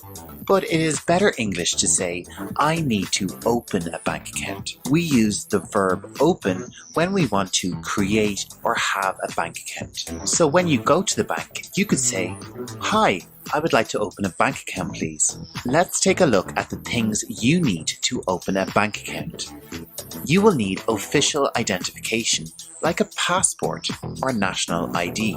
You will also need proof of address, like an electricity bill, and you will have to fill out an application form. Once you have completed your application and you get your bank account, one of the first things you will receive is a debit card. If you want to learn more about debit cards and different types of money, check out my money vocabulary video. The link is on screen now. One of the first places you will use your debit card is probably the ATM. Now, what does ATM mean? It is an acronym of Automated Teller Machine. At the ATM, you will also need your PIN. PIN is another acronym and it stands for Personal Identification Number. A verb, withdraw, which means to take money out of an account. So you could say, I withdraw about $80 a week from my account. Another way we can say this is by using the phrasal verb take out. I need to take out some money from the ATM. Let's move on to our next word, which is the opposite of withdrawal, lodgement. And this noun means the action of putting money into your bank account. Let's use it in a sentence example. Hello, I would like to make a lodgement, please. This is something that you can say at the desk in the bank. And of course, we have a verb for this action as well, lodge. And this verb describes, of course, the act of putting the money into your bank account. A sentence example is, I will lodge the money into my bank account tomorrow. We can also use a phrasal verb here, put into. I put some money into my account yesterday. Coming up next, I have a question for you. How much money do you have? To answer this question, you will need to know what the word balance means. In financial terms, this noun means the amount of money held in a bank account. So to know your balance, you could say, I should check my balance later. If you don't have very much money, you could say, my bank balance is very low. Or if you have lots of money, a nice way to say it is, my account balance is pretty healthy. There are so many banking terms that I couldn't fit them all into this video, so I've decided to make another video on banking terms. Our first banking term is credit transfer. And this is a direct payment of money from one bank account to another. Let's take a look at an example conversation. Can you send me the money by credit transfer? And the reply could be, I will transfer the money to your account straight away. Our next banking term also involves money leaving your account, direct debit. And the definition is an arrangement made with the bank that allows a third party to transfer money from a person's account on agreed dates, typically in order to pay bills. Let's take a look at an example sentence. I pay my phone bill by direct debit every month. One more time. I pay my phone bill by direct debit every month. Our next banking term is standing order. And this is an instruction to a bank by an account holder to make regular fixed payments to a particular person or organization. You could say, I organized a standing order with my bank to pay my rent every month. Next up, I have a question for you. What are bank charges? Not sure? Well, to make a profit and pay operating expenses, banks typically charge for the services they provide.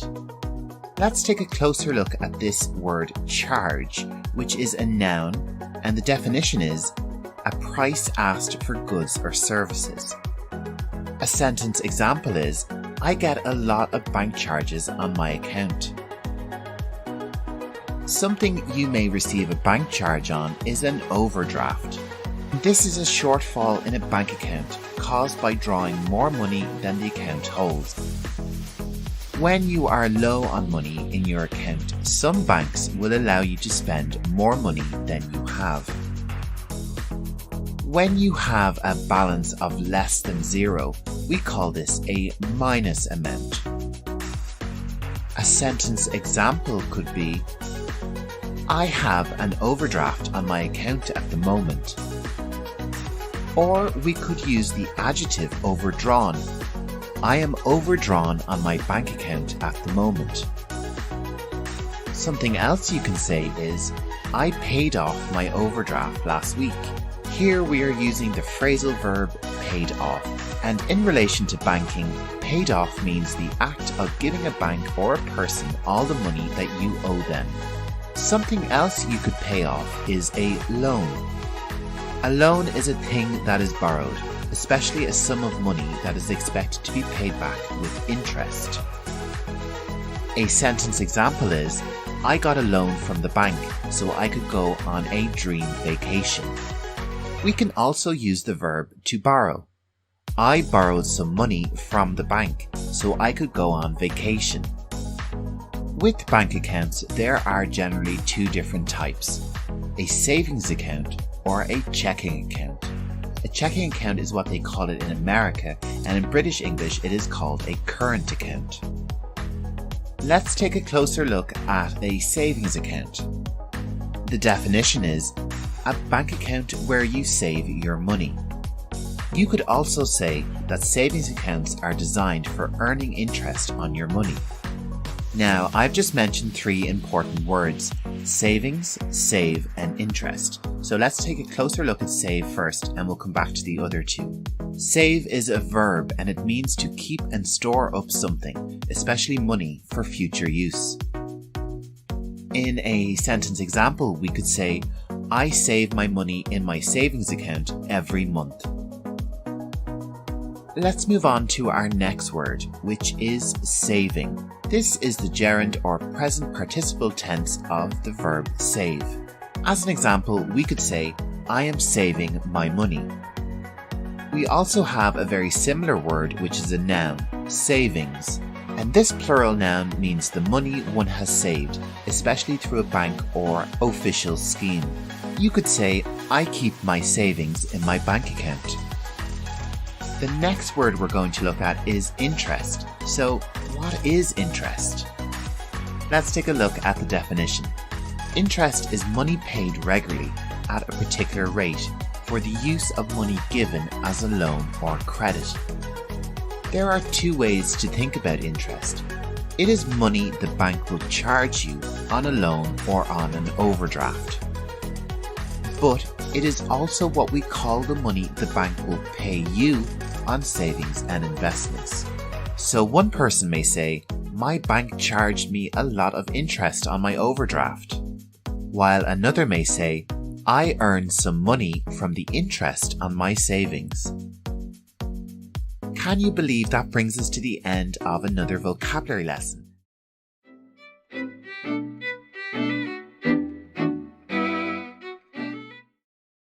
Welcome back to Learning English Pro. In this video, we are back with more financial English, this time with a focus on credit cards and an extensive and detailed English glossary on common terms and vocabulary associated with billing, interest rates, and using a credit card. So if you're ready, it's time to sit back, relax, and let's learn some English together. Our first term is card holder. Card holder. Let's take a look at the definition. A card holder is a person who has a credit card or debit card. Let's use it in an example sentence.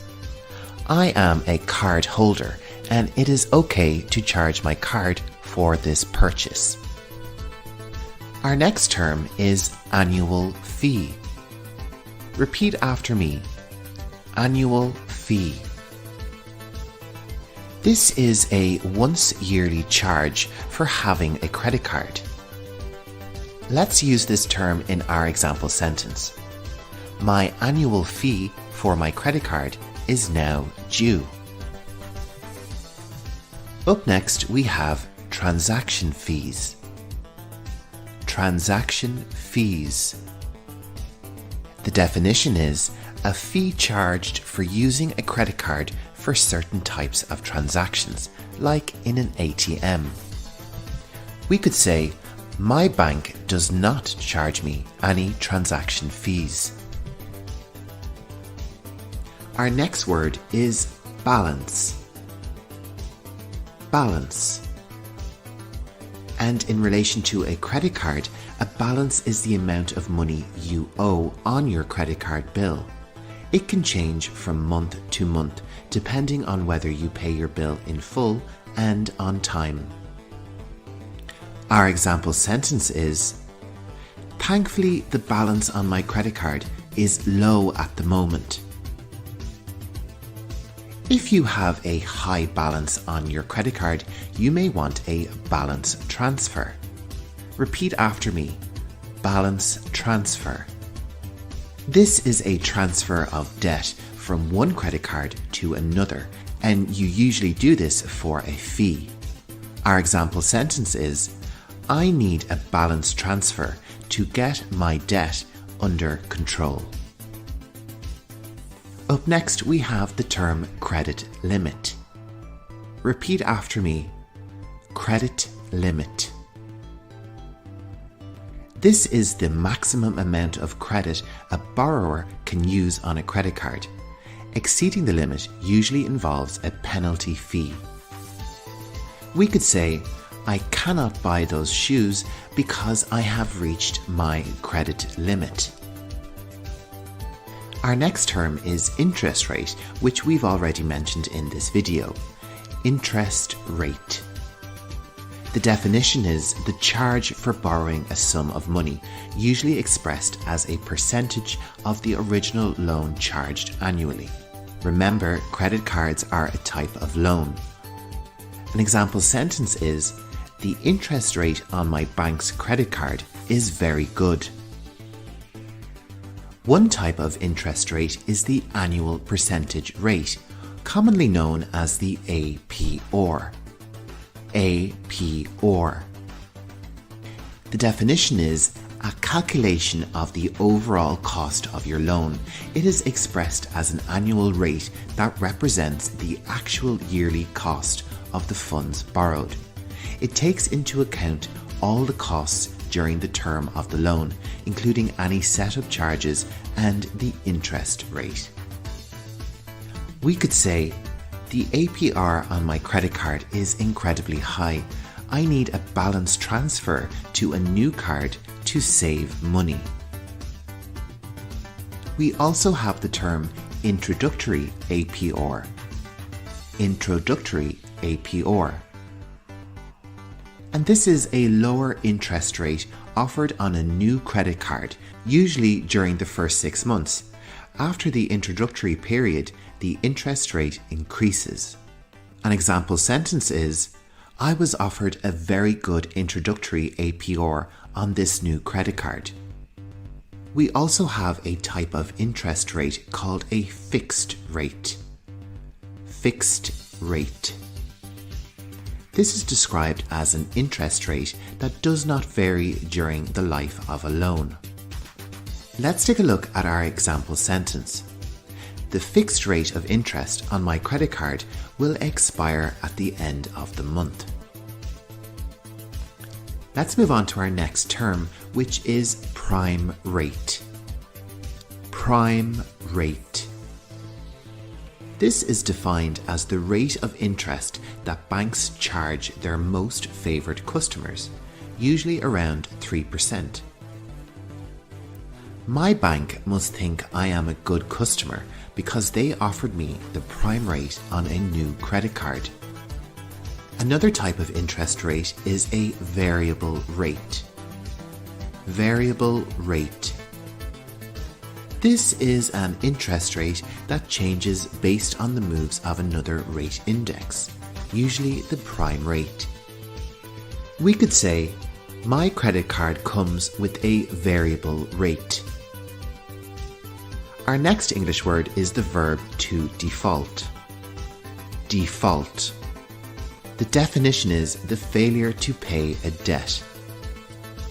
Our example sentence is, I defaulted on my credit card payments, and now I am in some financial trouble.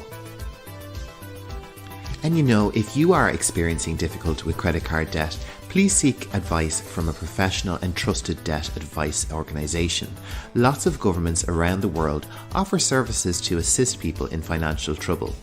It can also be a good idea to talk to your bank. Our next term is default rate. Default rate. This is defined as a particular interest rate charged when a consumer defaults on a credit agreement, usually much higher than the normal rate. Our example sentence is, the default rate on my credit card is very high. Next up, we have minimum monthly payment. Minimum monthly payment. And this is the smallest amount of money a borrower can pay monthly towards their credit card, usually 2% of the balance. We could say, my minimum monthly payment is quite high. If this is the first time you're visiting my channel, Learning English Pro, you're very welcome. My name is Jer and I'm narrating your lesson today. Make sure to subscribe to get updated on all my latest videos. Our next term is late fee. Repeat after me. Late fee. And our definition is a fee charged for paying the minimum balance of a credit card after the due date. Our example sentence is, I forgot to pay my credit card bill and I got a late fee. Let's move on to our next term, which is grace period. Grace period. This is defined as a period of time when no interest is charged on a credit card. Our example sentence is, with my new credit card, I have a grace period of 6 months. Next up, we have billing cycle. Billing cycle. A billing cycle is the amount of time between the last statement closing date and the next. Billing cycles must be at least 21 days. We could say, the billing cycle for my credit card seems to come around very quickly. Next up, we have the term cash advance. Repeat after me. Cash advance. When you withdraw money from your credit card account, it is known as a cash advance. Card issuers typically limit the amount of money you can withdraw to a portion of your total credit limit and charge high interest rates and fees on the withdrawal, making cash advances costly. I used my credit card at the ATM and got a cash advance. And that brings us to the end of our lesson on credit card English vocabulary. In this video, you will learn about different types of insurance in English. Okay, it's time to begin our lesson. And first up, let's ask, what is insurance? Or how do we define insurance? We could say insurance is a way to protect oneself or an organization from financial loss.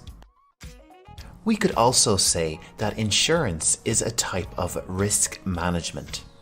Insurance is generally provided by an insurance company or an insurance broker, and we could call either of these types of entities an insurer. One of the first types of insurance many people get is car insurance. This can also be called motor insurance. In American English, it can be referred to sometimes as vehicle insurance. Another common type of insurance is medical insurance. There are a few synonyms for medical insurance, like health insurance. It can simply be called healthcare or a health plan. Another popular type of medical insurance is dental insurance. Sometimes this will be covered under a healthcare plan. Okay, let's move on to a different type of insurance, home insurance. This may also be called property insurance. Home or property insurance generally covers costs relating to fire, theft, and costs incurred by weather damage. There are also many subtypes of property insurance, such as boiler insurance, earthquake insurance, flood insurance. There is also landlord insurance and renters insurance. And we have windstorm insurance, which covers damage from hurricanes and tornadoes. Another way to protect your home if you have a mortgage is mortgage protection. This type of insurance is designed to pay off your mortgage if you were to pass away. And some mortgage protection policies will cover mortgage payments if you become disabled or sick. A very important insurance for a lot of people is pet insurance. This type of insurance policy is purchased by pet owners to offset the overall cost of their animals' medical bills. Let's move on to a different type of insurance, income protection. Income protection insurance pays part of your lost income if you're unable to work because of disability caused by an illness or injury. A subtype of income protection is disability insurance or long-term disability insurance. Our next type of insurance is liability insurance. This term refers to an insurance product that provides an insured party with protection against claims resulting from injuries and damage to other people or property. A common type of liability insurance is public liability. This covers the cost of claims made by members of the public for incidents that occur in connection with business activities. Professional liability insurance is insurance that protects professionals such as accountants, lawyers, and physicians against negligence and other claims initiated by their clients. Up next, we have life insurance. This type of insurance generally provides an income to an insured person's family upon their death. Funds can be used for burial, funeral, and other final expenses. And that brings us to the end of this English lesson on types of insurance. Don't forget about...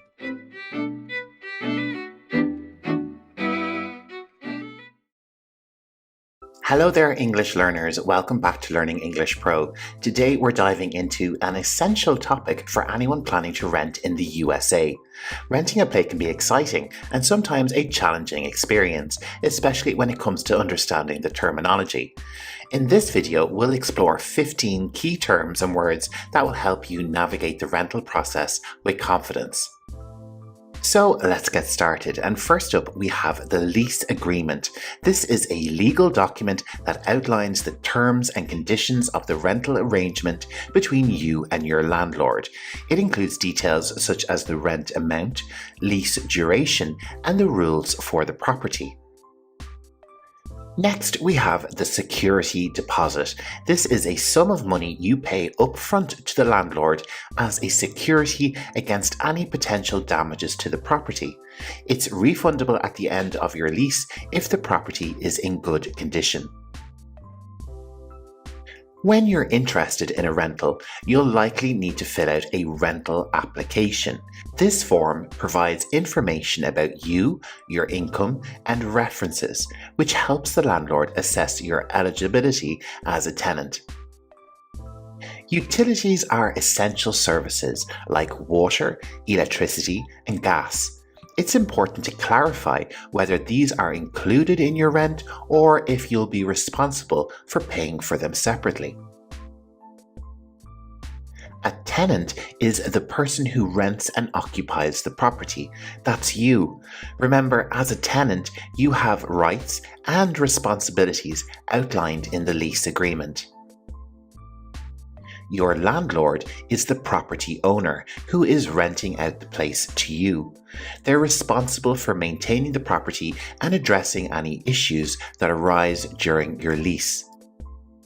The rent due date is the day each month when your rent payment is due. Make sure to pay on time to maintain a good relationship with your landlord. If something in your rental needs fixing, you can submit a maintenance request to your landlord, and they'll arrange for repairs to be made. Subletting is when a tenant rents out their rented space to another person. However, this usually requires permission from the landlord. Eviction is the legal process of removing a tenant from a property. It usually happens when a tenant doesn't follow the terms of the lease. When you move into a new place, it's wise to conduct a move-in inspection. This involves noting down any existing damages or issues in the property to avoid disputes later. As your lease term ends, you might have the option for a lease renewal. This allows you to extend your lease for another period, often with updated terms. Before bringing a furry friend along, check the pet policy. This outlines whether pets are allowed, any restrictions, and potential fees. The term amenities describes extra features or facilities that a rental property might offer, such as a gym, a pool, or a laundry room. Last but not least, consider getting renter's insurance. This coverage protects your personal belongings in case of theft, damage, or other unexpected events. So there you have it.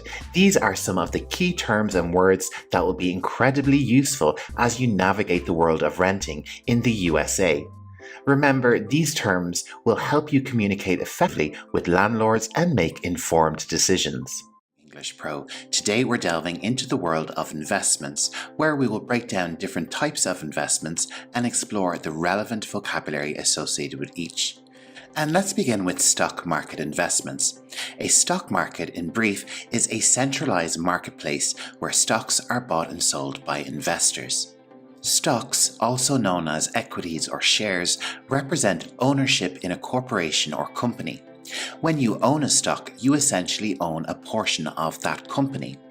Companies issue stocks to raise capital for various purposes, such as expanding their operations, investing in new projects, or reducing debt.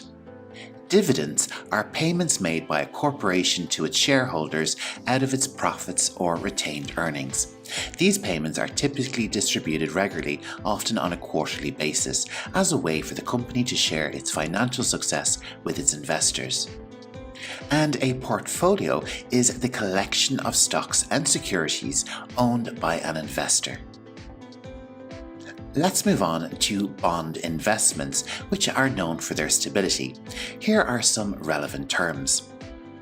Bonds are debt securities. This is where an investor loans money to an entity in exchange for periodic interest payments and the return of the bond's face value at maturity.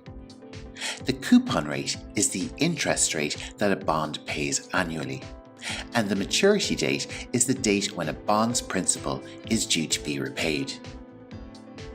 Now let's take a look at a category that encompasses both stocks and bonds, securities.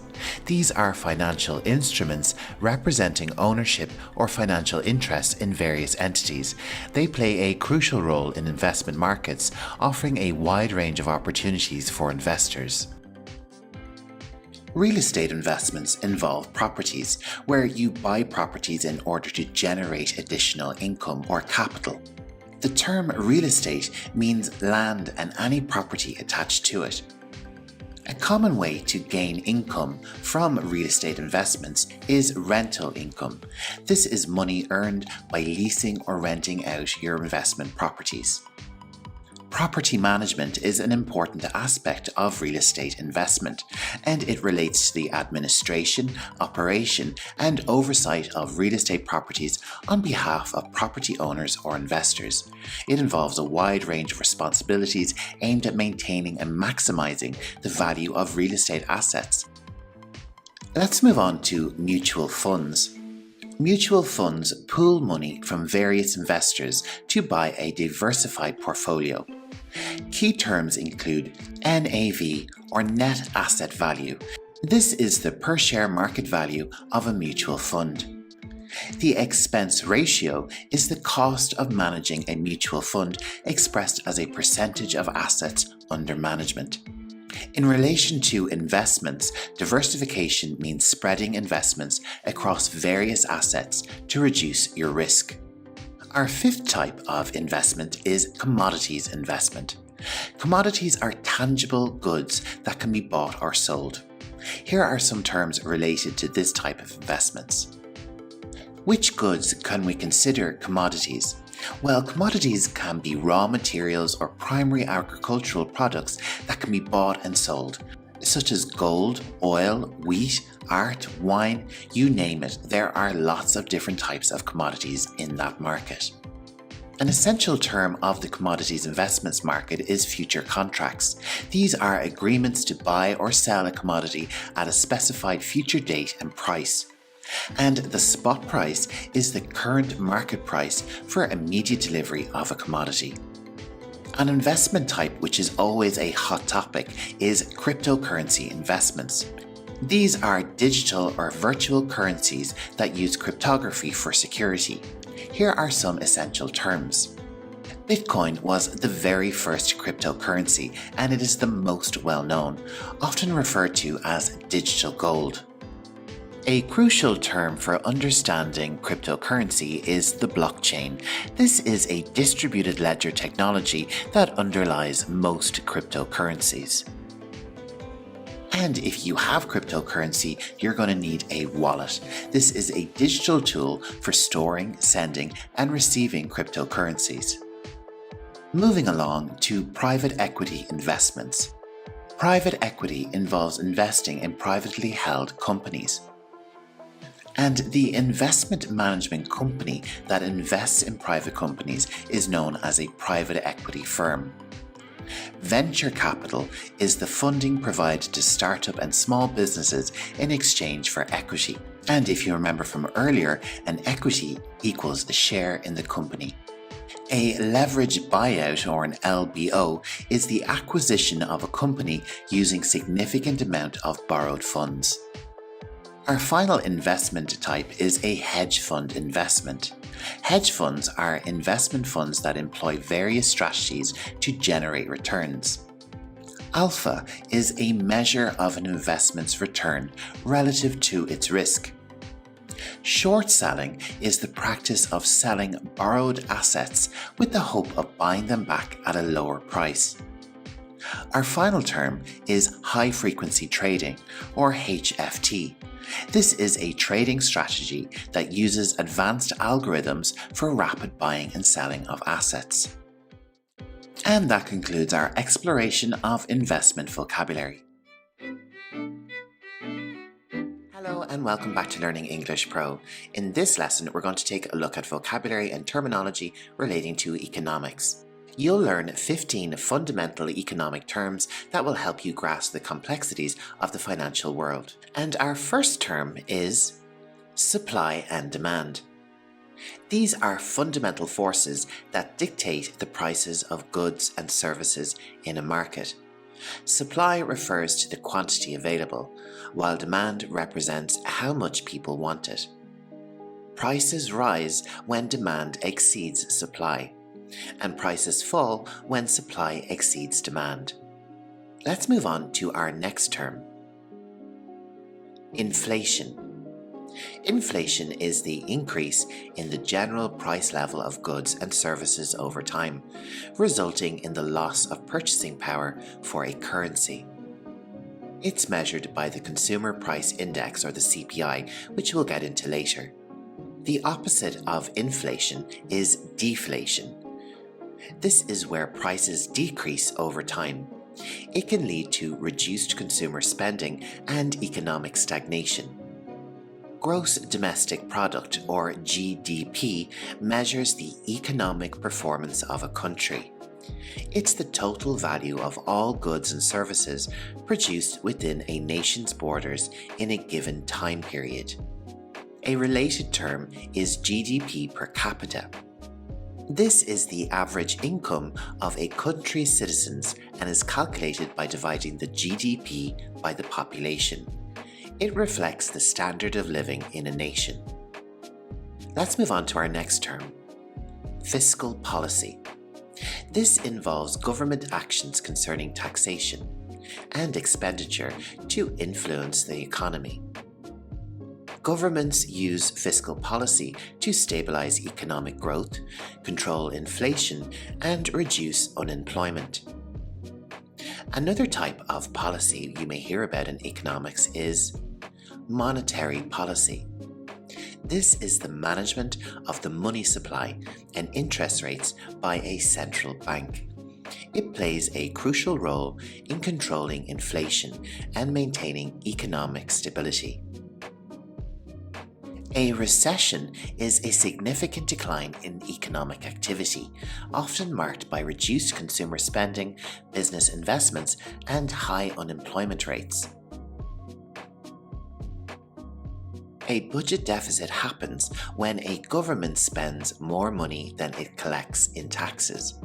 It's usually funded by borrowing, leading to national debt. A trade balance refers to the difference between a country's exports and imports. A trade surplus happens when a country exports more than it imports, while a trade deficit is the opposite. Let's move on to look at different types of economies. A market economy is where prices are determined by supply and demand, and private individuals and businesses make most of the economic decisions. A mixed economy combines elements of both free market capitalism and government intervention. Governments regulate certain industries and provide essential services. Our next term is opportunity cost. This is the value of the next best alternative that must be forgone when a decision is made to allocate resources to one option instead of another. The Consumer Price Index, or CPI, measures changes in the cost of a basket of goods and services over time. It's used to gauge inflation and cost of living adjustments. Our final term is entrepreneurship. This involves identifying business opportunities, organizing resources, and taking risks to create and operate successful enterprises.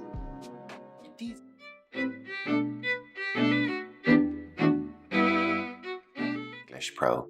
Today we're diving into the world of stock market investments and expanding your financial vocabulary. So whether you're an aspiring investor or simply curious about stock market, this video is for you. Let's cover the basics.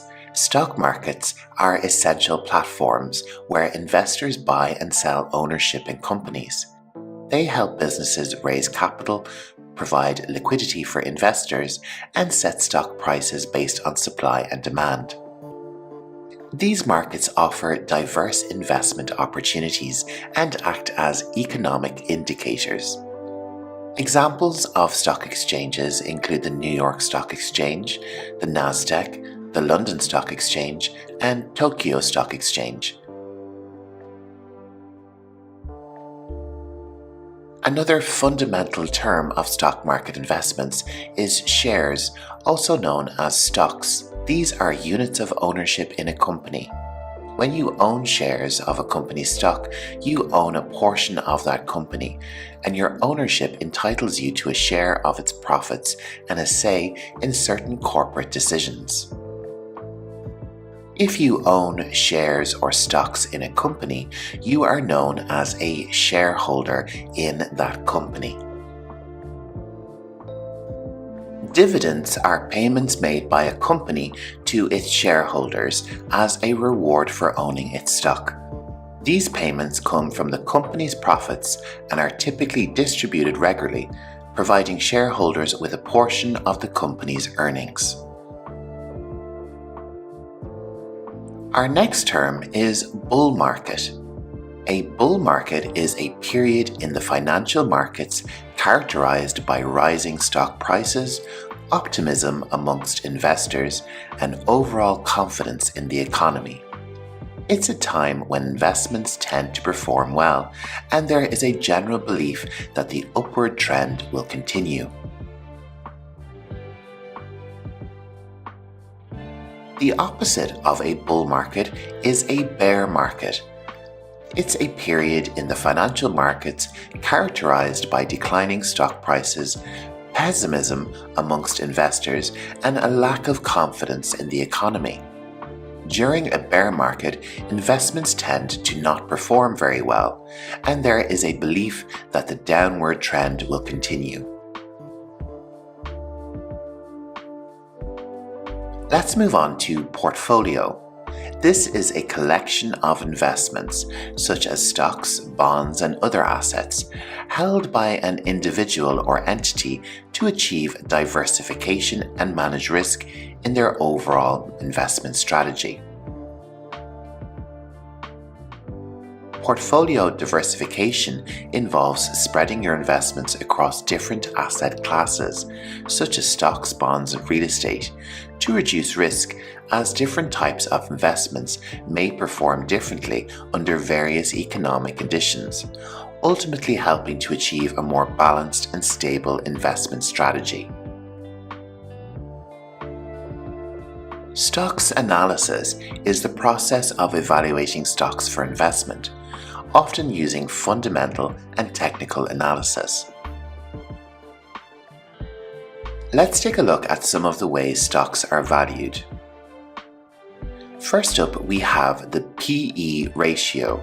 This is price to earnings ratio. This valuation metric is calculated by dividing a stock's price by its earnings per share. Another analysis metric is market capitalization. When you multiply the stock price by the number of shares, you get the total value of a company's outstanding shares of stock.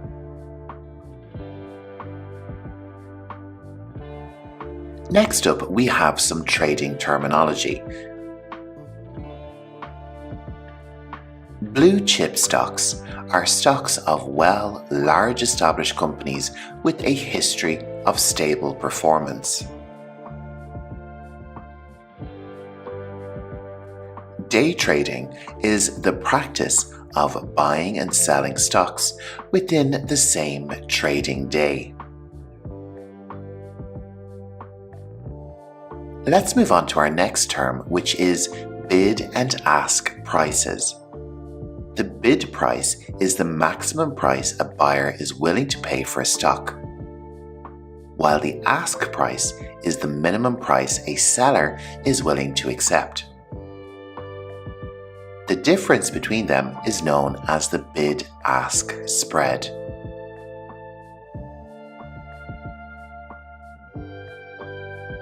The term volume refers to the total number of shares traded in a specific stock or the entire market within a given time frame. It can indicate the level of interest and liquidity in a stock.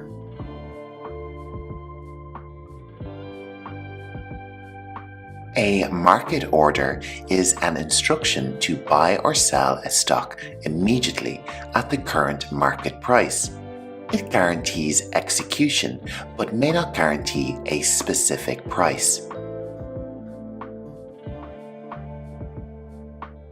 A limit order is an order to buy or sell a stock at a specific price or better. It ensures a specific price but does not guarantee execution if the market price doesn't reach the limit price. A stop-loss order is a predefined price level at which a stock is automatically sold to limit potential losses. It's a risk management tool used by traders. When it comes to the stock market, there are two different types of investors. A retail investor is an investor who buys and sells stocks for personal portfolios, while institutional investors are usually large organizations like mutual funds or pension funds that invest on behalf of others. And that wraps up our vocabulary lesson on the stock market. I hope you found it interesting. We've covered some essential terms to help you navigate this dynamic financial world with confidence.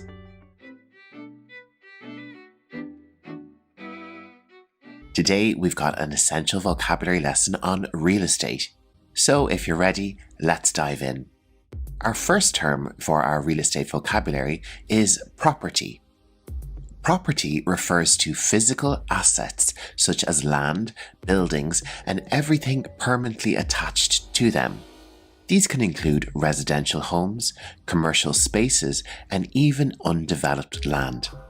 Understanding the concept of property is fundamental to navigating the real estate world.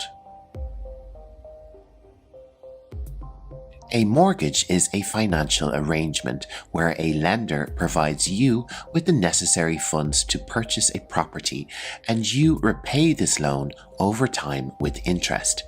It's a significant part of the home buying process and involves understanding terms like interest rates, down payments, and loan duration. Next up, we have the term landlord or landlady. Landlady really isn't used that much anymore. Landlord is a common term that you can use for both genders. The landlord is the individual or entity who owns the property you are renting or leasing. They are responsible for maintaining the property and ensuring your compliance with the lease agreement. Knowing the rights and responsibilities of both landlords and tenants is crucial for a smooth renting experience. And let's check out this term tenant. As a tenant, you are the renter or occupant of a property owned by a landlord. Tenants pay rent to landlords in exchange for the use of the property. An important term in real estate is lease. A lease is a legally binding contract that outlines the terms and conditions of your tenancy. It specifies the duration of your stay, rent payments, and any rules or regulations you must follow while living in the rented property. Leases can vary in length and complexity, so it's important to thoroughly read and understand the terms before signing. Residential properties are real estate assets designed for living, such as houses, apartments, and condominiums, while commercial property refers to real estate specifically used for business or income-generating purposes. This category includes properties like office buildings, retail spaces, industrial facilities, and warehouses. Let's move on to investment property. These are real estate assets purchased with the intention of generating income or making a profit. These can include rental properties, commercial real estate, or properties bought for future resale. Knowledge of investment property strategies is essential for real estate investors and real estate agents. A real estate agent is a professional who assists individuals in buying or selling property. They have a deep knowledge of the local real estate market, and their expertise is invaluable when navigating the complexities of real estate transactions. An appraisal is a professional assessment of a property's value. It is often conducted when buying or refinancing a property. An appraisal is often carried out by a real estate agent. Let's move along to our next term, foreclosure. Foreclosures happen when a property is repossessed by the lender due to the borrower's failure to make mortgage payments. It is a legal process that can result in the property being sold at auction. We are working our way through the word list, but don't forget I have a wide range of videos covering different types of property investments available on my channel page, and I have some of them linked in the video description below. Make sure to check them out. Let's move on to the term equity. This is the difference between the current market value of a property and the outstanding balance of the mortgage. It represents the homeowner's ownership stake in the property and can increase over time as the mortgage is paid down and the property's value appreciates. Closing costs are the expenses associated with finalizing a real estate transaction. They include fees for services like title searches, appraisals, and legal services. Buyers and sellers need to be aware of these costs as they can significantly affect the overall cost of a real estate transaction. A title is a legal document that proves ownership of a property. It includes details about the property's history, any liens, and the current owner. Ensuring the title is in order is essential to avoid potential legal disputes when buying or selling real estate. In British English, a title would be called a deed. The down payment is the initial payment made by the buyer when purchasing a property.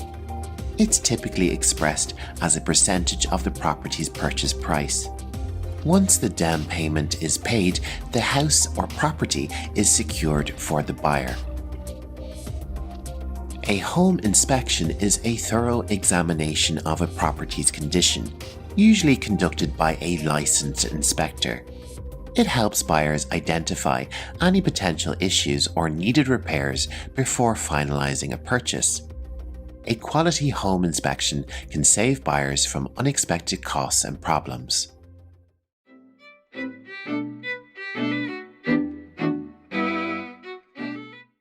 Today we're diving into the world of mortgages and exploring some essential mortgage terms. Whether you're a first-time home buyer or simply looking to understand the process better, this video is for you. Our first term is the subject of our video, mortgage. A mortgage is a legal agreement between a borrower and a lender, typically a bank, that allows the borrower to obtain funds to purchase a home. The property itself serves as collateral for the loan, and the borrower makes regular payments including principal and interest until the loan is paid off. Next up, we have principal. The principal is the initial amount borrowed in a mortgage. It's the base amount on which interest is calculated. Over time, as you make payments, the principal balance decreases. Moving on to interest rates. This is the cost of borrowing money, expressed as a percentage. It determines how much you'll pay in interest over the life of your mortgage. Interest rates can be fixed or adjustable. A fixed-rate mortgage has a consistent interest rate throughout the life of the loan. It offers stability and predictable monthly payments. On the other hand, an adjustable rate mortgage or a variable rate mortgage has an interest rate that may change periodically. It often starts with a lower rate but can increase over time. The fixed rate period in an adjustable rate mortgage is the initial period during which the interest rate remains fixed before it begins to adjust periodically.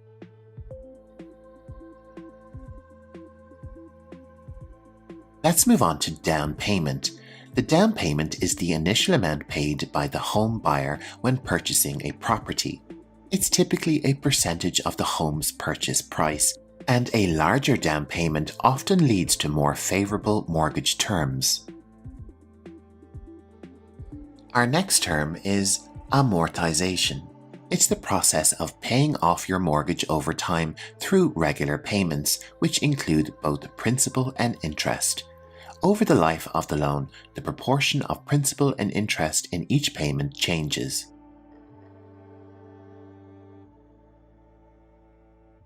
Let's discuss escrow.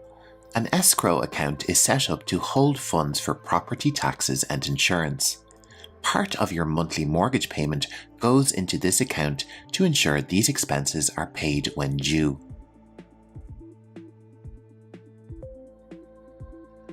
Next up, closing costs. These are fees and expenses associated with finalizing a mortgage and the purchase of a home. Closing costs include charges for services such as appraisal, title search, and legal fees. If you're interested in learning lots more related English vocabulary, check the links on screen and in my video description. On my channel, I have lots of English vocabulary videos relating to banking, finance, investments, real estate, and lots more. Let's get back to our lesson, and our next term is pre-approval. This is a crucial step in the home buying process. It is a preliminary assessment by the lender that determines how much you can borrow. This helps you understand your budget and increases your chances when buying a new home. PMI, or private mortgage insurance, is insurance that lenders require from borrowers who make a down payment of less than 20%. It protects the lender in case the borrower defaults on the loan.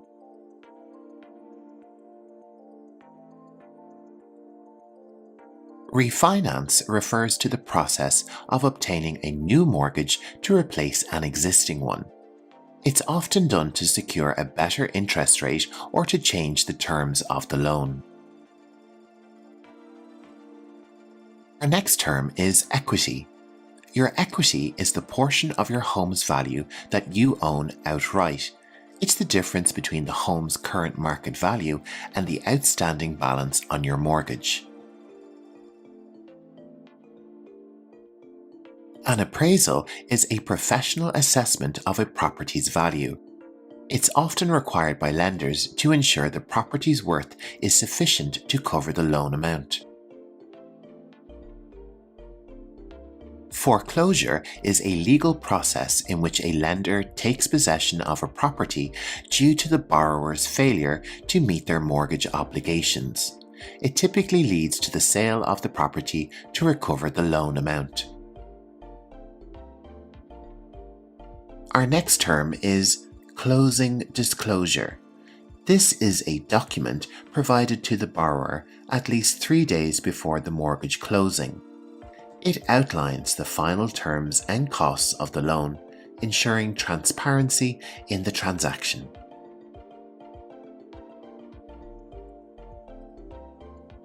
Title insurance is a policy that protects the homeowner and the lender from financial loss due to disputes or defects in the property's title. It ensures that the property has a clear and marketable title. The mortgage origination fee is a charge imposed by the lender to cover the cost of processing and underwriting the loan. It's typically a percentage of the loan amount. A home equity line of credit is a type of loan that allows homeowners to borrow against the equity in their home. It provides a flexible source of funds that can be drawn upon as needed. Understanding these mortgage terms is crucial for making informed decisions when buying a home.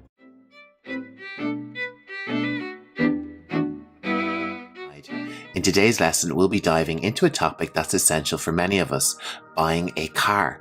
Whether you're a beginner or looking to enhance your English, this lesson will equip you with the necessary vocabulary and phrases for this important activity. Let's begin with some essential car buying vocabulary. Remember, you can always pause and rewind the video to practice these words and phrases. Let's look firstly at different types of cars which people commonly buy. This is a sedan. A sedan is a four-door passenger car with a trunk or boot that is separate from the passenger's compartment. Our next car type is an SUV. SUV stands for Sports Utility Vehicle. It refers to a type of car that sits high off the ground and which often has four-wheel drive and rugged styling. A convertible is a passenger car that can be driven with or without a roof in place. The methods of retracting and storing the roof vary among eras and manufacturers. A hatchback is a type of car with a rear door that swings upwards. This provides access to a cargo area in the main interior of the car rather than a separated trunk like a sedan. And next up we have a pickup truck, or simply known as a pickup. This is a light-duty truck that has an enclosed cabin, and it also has a back end made of a cargo bed that is enclosed by three low walls with no roof. Let's move on to take a look at some words relating to car parts. The heart of the car is the engine. This is the part that converts the energy of the fuel into mechanical energy and produces the power which makes the car move forward or backwards. In a car, a transmission or a gearbox acts as the medium that transmits power generated by the engine to the wheels via a mechanical system of gears and gear trains. A brake is the mechanical device in a car that stops motion by absorbing energy from a moving system. The steering wheel is the wheel that a driver rotates in order to steer or drive a car. The steering wheel is connected to the dashboard. The dashboard in a car is the panel facing the driver's seat where most of the instruments, switches, and information are. A car dashboard monitors vehicle speed, and engine temperature. A car's tires can be an important consideration when purchasing. This is the rubber covering placed round a wheel to form a soft contact with the road. This word has different spellings in American and British English, which you can see on screen right now. Let's move on and take a look at some of the documents you may need when thinking about getting a new car.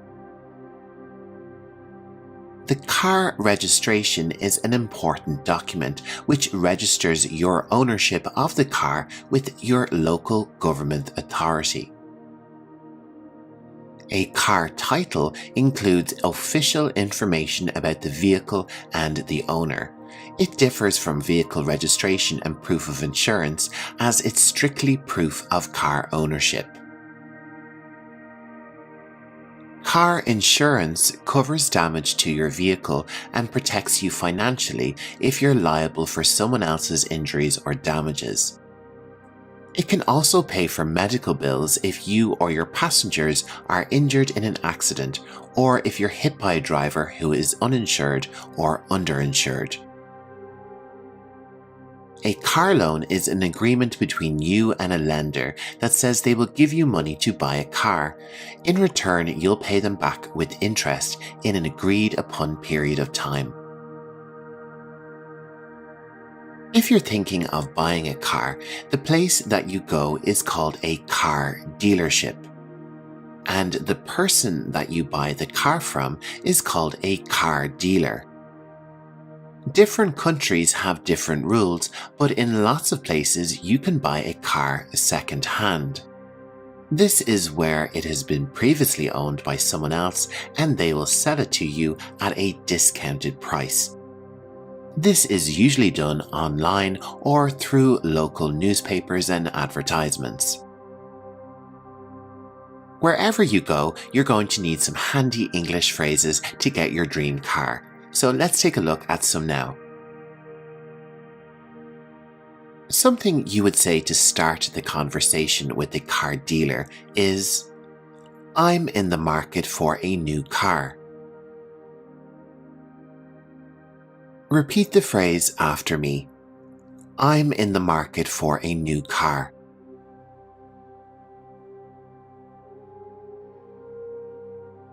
If you see a car that you like and you want to know how much it is, you would say, "What's the asking price?" What's the asking price?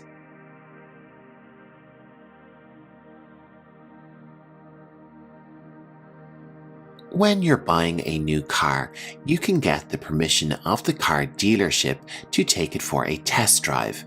To do this, you would simply say, "Can I take it for a test drive, please?" Can I take it for a test drive, please? If you need a loan to purchase your car, you can ask the car dealership, "Do you offer financing?" Do you offer financing?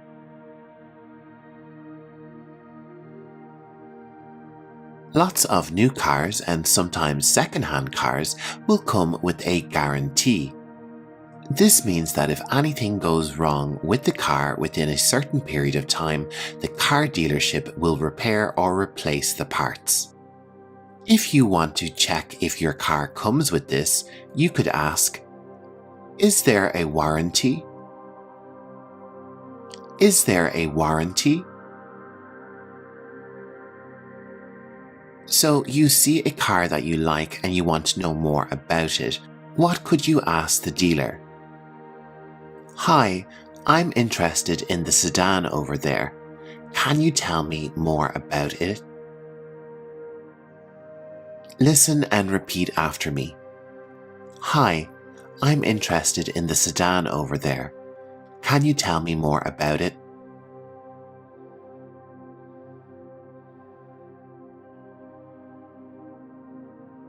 So you found the car that you like, but the price is a little high.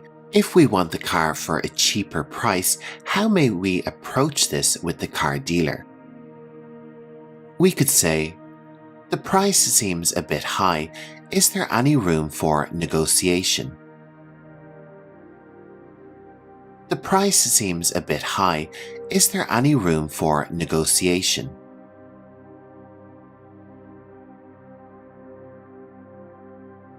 Before we wrap up, here are some important tips when buying a car. Number 1, research. Always research the make and the model of the car you want. A budget is really important when coming to buying a car, so it's important to set a budget, a limit on what you want to spend, and stick to that. If you find a car that you really like, make sure to check its vehicle history. This is an important check on the car's history report. It can tell you things about the car that may change your mind about buying it. When it comes to buying a second-hand car, it's important to get an inspection. This is having a trusted mechanic check over the car to make sure everything is okay. To guarantee a smooth sale, ensure all the documents we've discussed in this lesson are in order. And that's it for today's lesson on buying a car and essential vocabulary and phrases. I hope you found it helpful. In this English lesson, we'll be taking a look at some intermediate banking terms. These terms are a little bit more advanced, but I will break them down for you in the following ways. For each of the 15 banking terms that you'll learn today, we'll cover pronunciation, definitions, and example sentences. So with all of that business out of the way, let's begin our lesson on banking terms. Our first term is mortgage. Now this word has a silent T, which I've highlighted in the word. Let's check our pronunciation. Mortgage, A mortgage is like a long-term loan, specifically for buying property. When you get a mortgage, the bank lends you the money to buy a house or apartment, and you agree to pay it back over many years, often 15 to 30.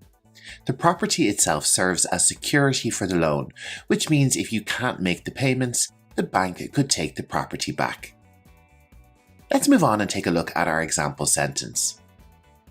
After years of saving for a down payment, we're finally applying for a mortgage to buy our dream home. Our second term is equity. Repeat after me. Equity. Think of equity as your piece of a financial pie. For example, if you own a house, the equity is the part of the house's value that you actually own. It's the difference between the value of the property and what you still owe on any mortgages. Equity can also refer to ownership in a company through stocks. Let's move on and take a look at our example sentence. I've been paying the mortgage for 10 years, so I've built up considerable equity in my house. Our next term is collateral. Repeat after me. Collateral.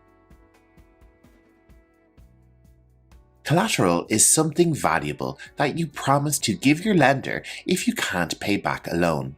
It's like saying, if I can't pay you back in cash, you can take this item instead. Common examples of collateral include houses, cars, or other valuable assets. It gives the lender assurance that they will recover their money one way or another. So let's take this word collateral and use it in an example sentence. To secure the loan for my business, I offered my vintage car as collateral. Our fourth banking term is asset management. Let's make sure we have the pronunciation perfect. Asset management. Asset management is all about a professional managing your money and investments. Think of an asset manager as a financial chef. They take your ingredients like savings, stocks, and bonds and cook up a plan to help your wealth grow over time, keeping in mind your financial goals and risk tolerance. Since I'm not an expert in stocks and bonds, I rely on asset management services to handle my investment portfolio. We'll cover this term portfolio later in the lesson. Let's move on to diversification. Repeat after me. Diversification. Let's try it one more time. Diversification. Diversification in banking is like not putting all your eggs in one basket. It's spreading your investments across different types of assets, stocks, bonds, real estate, etc., to reduce risk. If one investment performs poorly, others might do well and balance things out. Our example sentence is, my financial advisor suggested diversification of my investments to protect against market swings. Our sixth term is liability. Repeat after me. Liability. In banking, a liability is essentially any money you owe. This could be a loan, mortgage, or even money you've promised to pay in the future. It's an obligation you're legally required to fulfill. Understanding your liabilities is crucial for managing your financial health. Right now, paying off my credit card debt is my main financial liability. Our seventh banking term is credit rating. Repeat after me. Credit rating. Your credit rating is a score that tells lenders how good you are at paying back money you've borrowed. It's like a report card for your finances. A high credit rating means you're a low-risk borrower, which can help you get loans with better interest rates. On the other hand, a low credit rating can make borrowing more expensive or even impossible. Let's check out our example sentence. I'm working to improve my credit rating by paying bills on time and reducing my debt. Let's check out the pronunciation of our next term. Principal. Principal. In the context of banking, the principal is the original sum of money borrowed in a loan, or the amount of the investment. It doesn't include the interest or additional fees. So when you start repaying a loan, part of your payments go towards reducing the principal and part go towards the interest. Over time, as I keep making payments on my car loan, the principal amount decreases. Our ninth term is annual percentage rate, often referred to as APR. So we have annual percentage rate, or APR. APR is like the true cost of borrowing money, expressed as a yearly interest rate. It includes not just the interest rate, but also any additional fees or charges associated with the loan. So it's a more complete picture of what you'll actually pay. When comparing loan offers, I always check the APR to understand the full cost of borrowing. Another important banking term is compound interest. Repeat after me.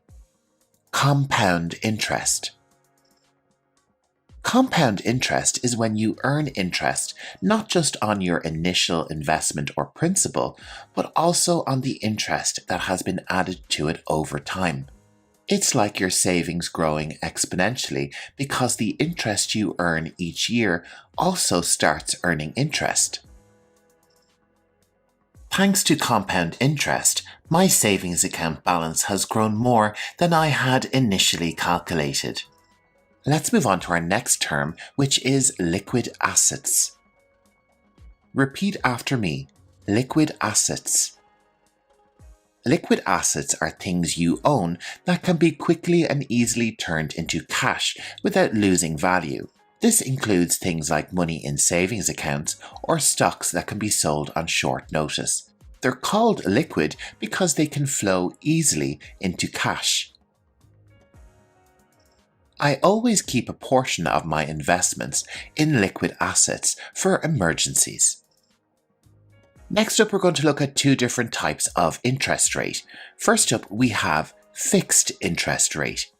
Repeat after me. Fixed interest rate. A fixed interest rate means the interest rate on your loan or savings account won't change over a set period.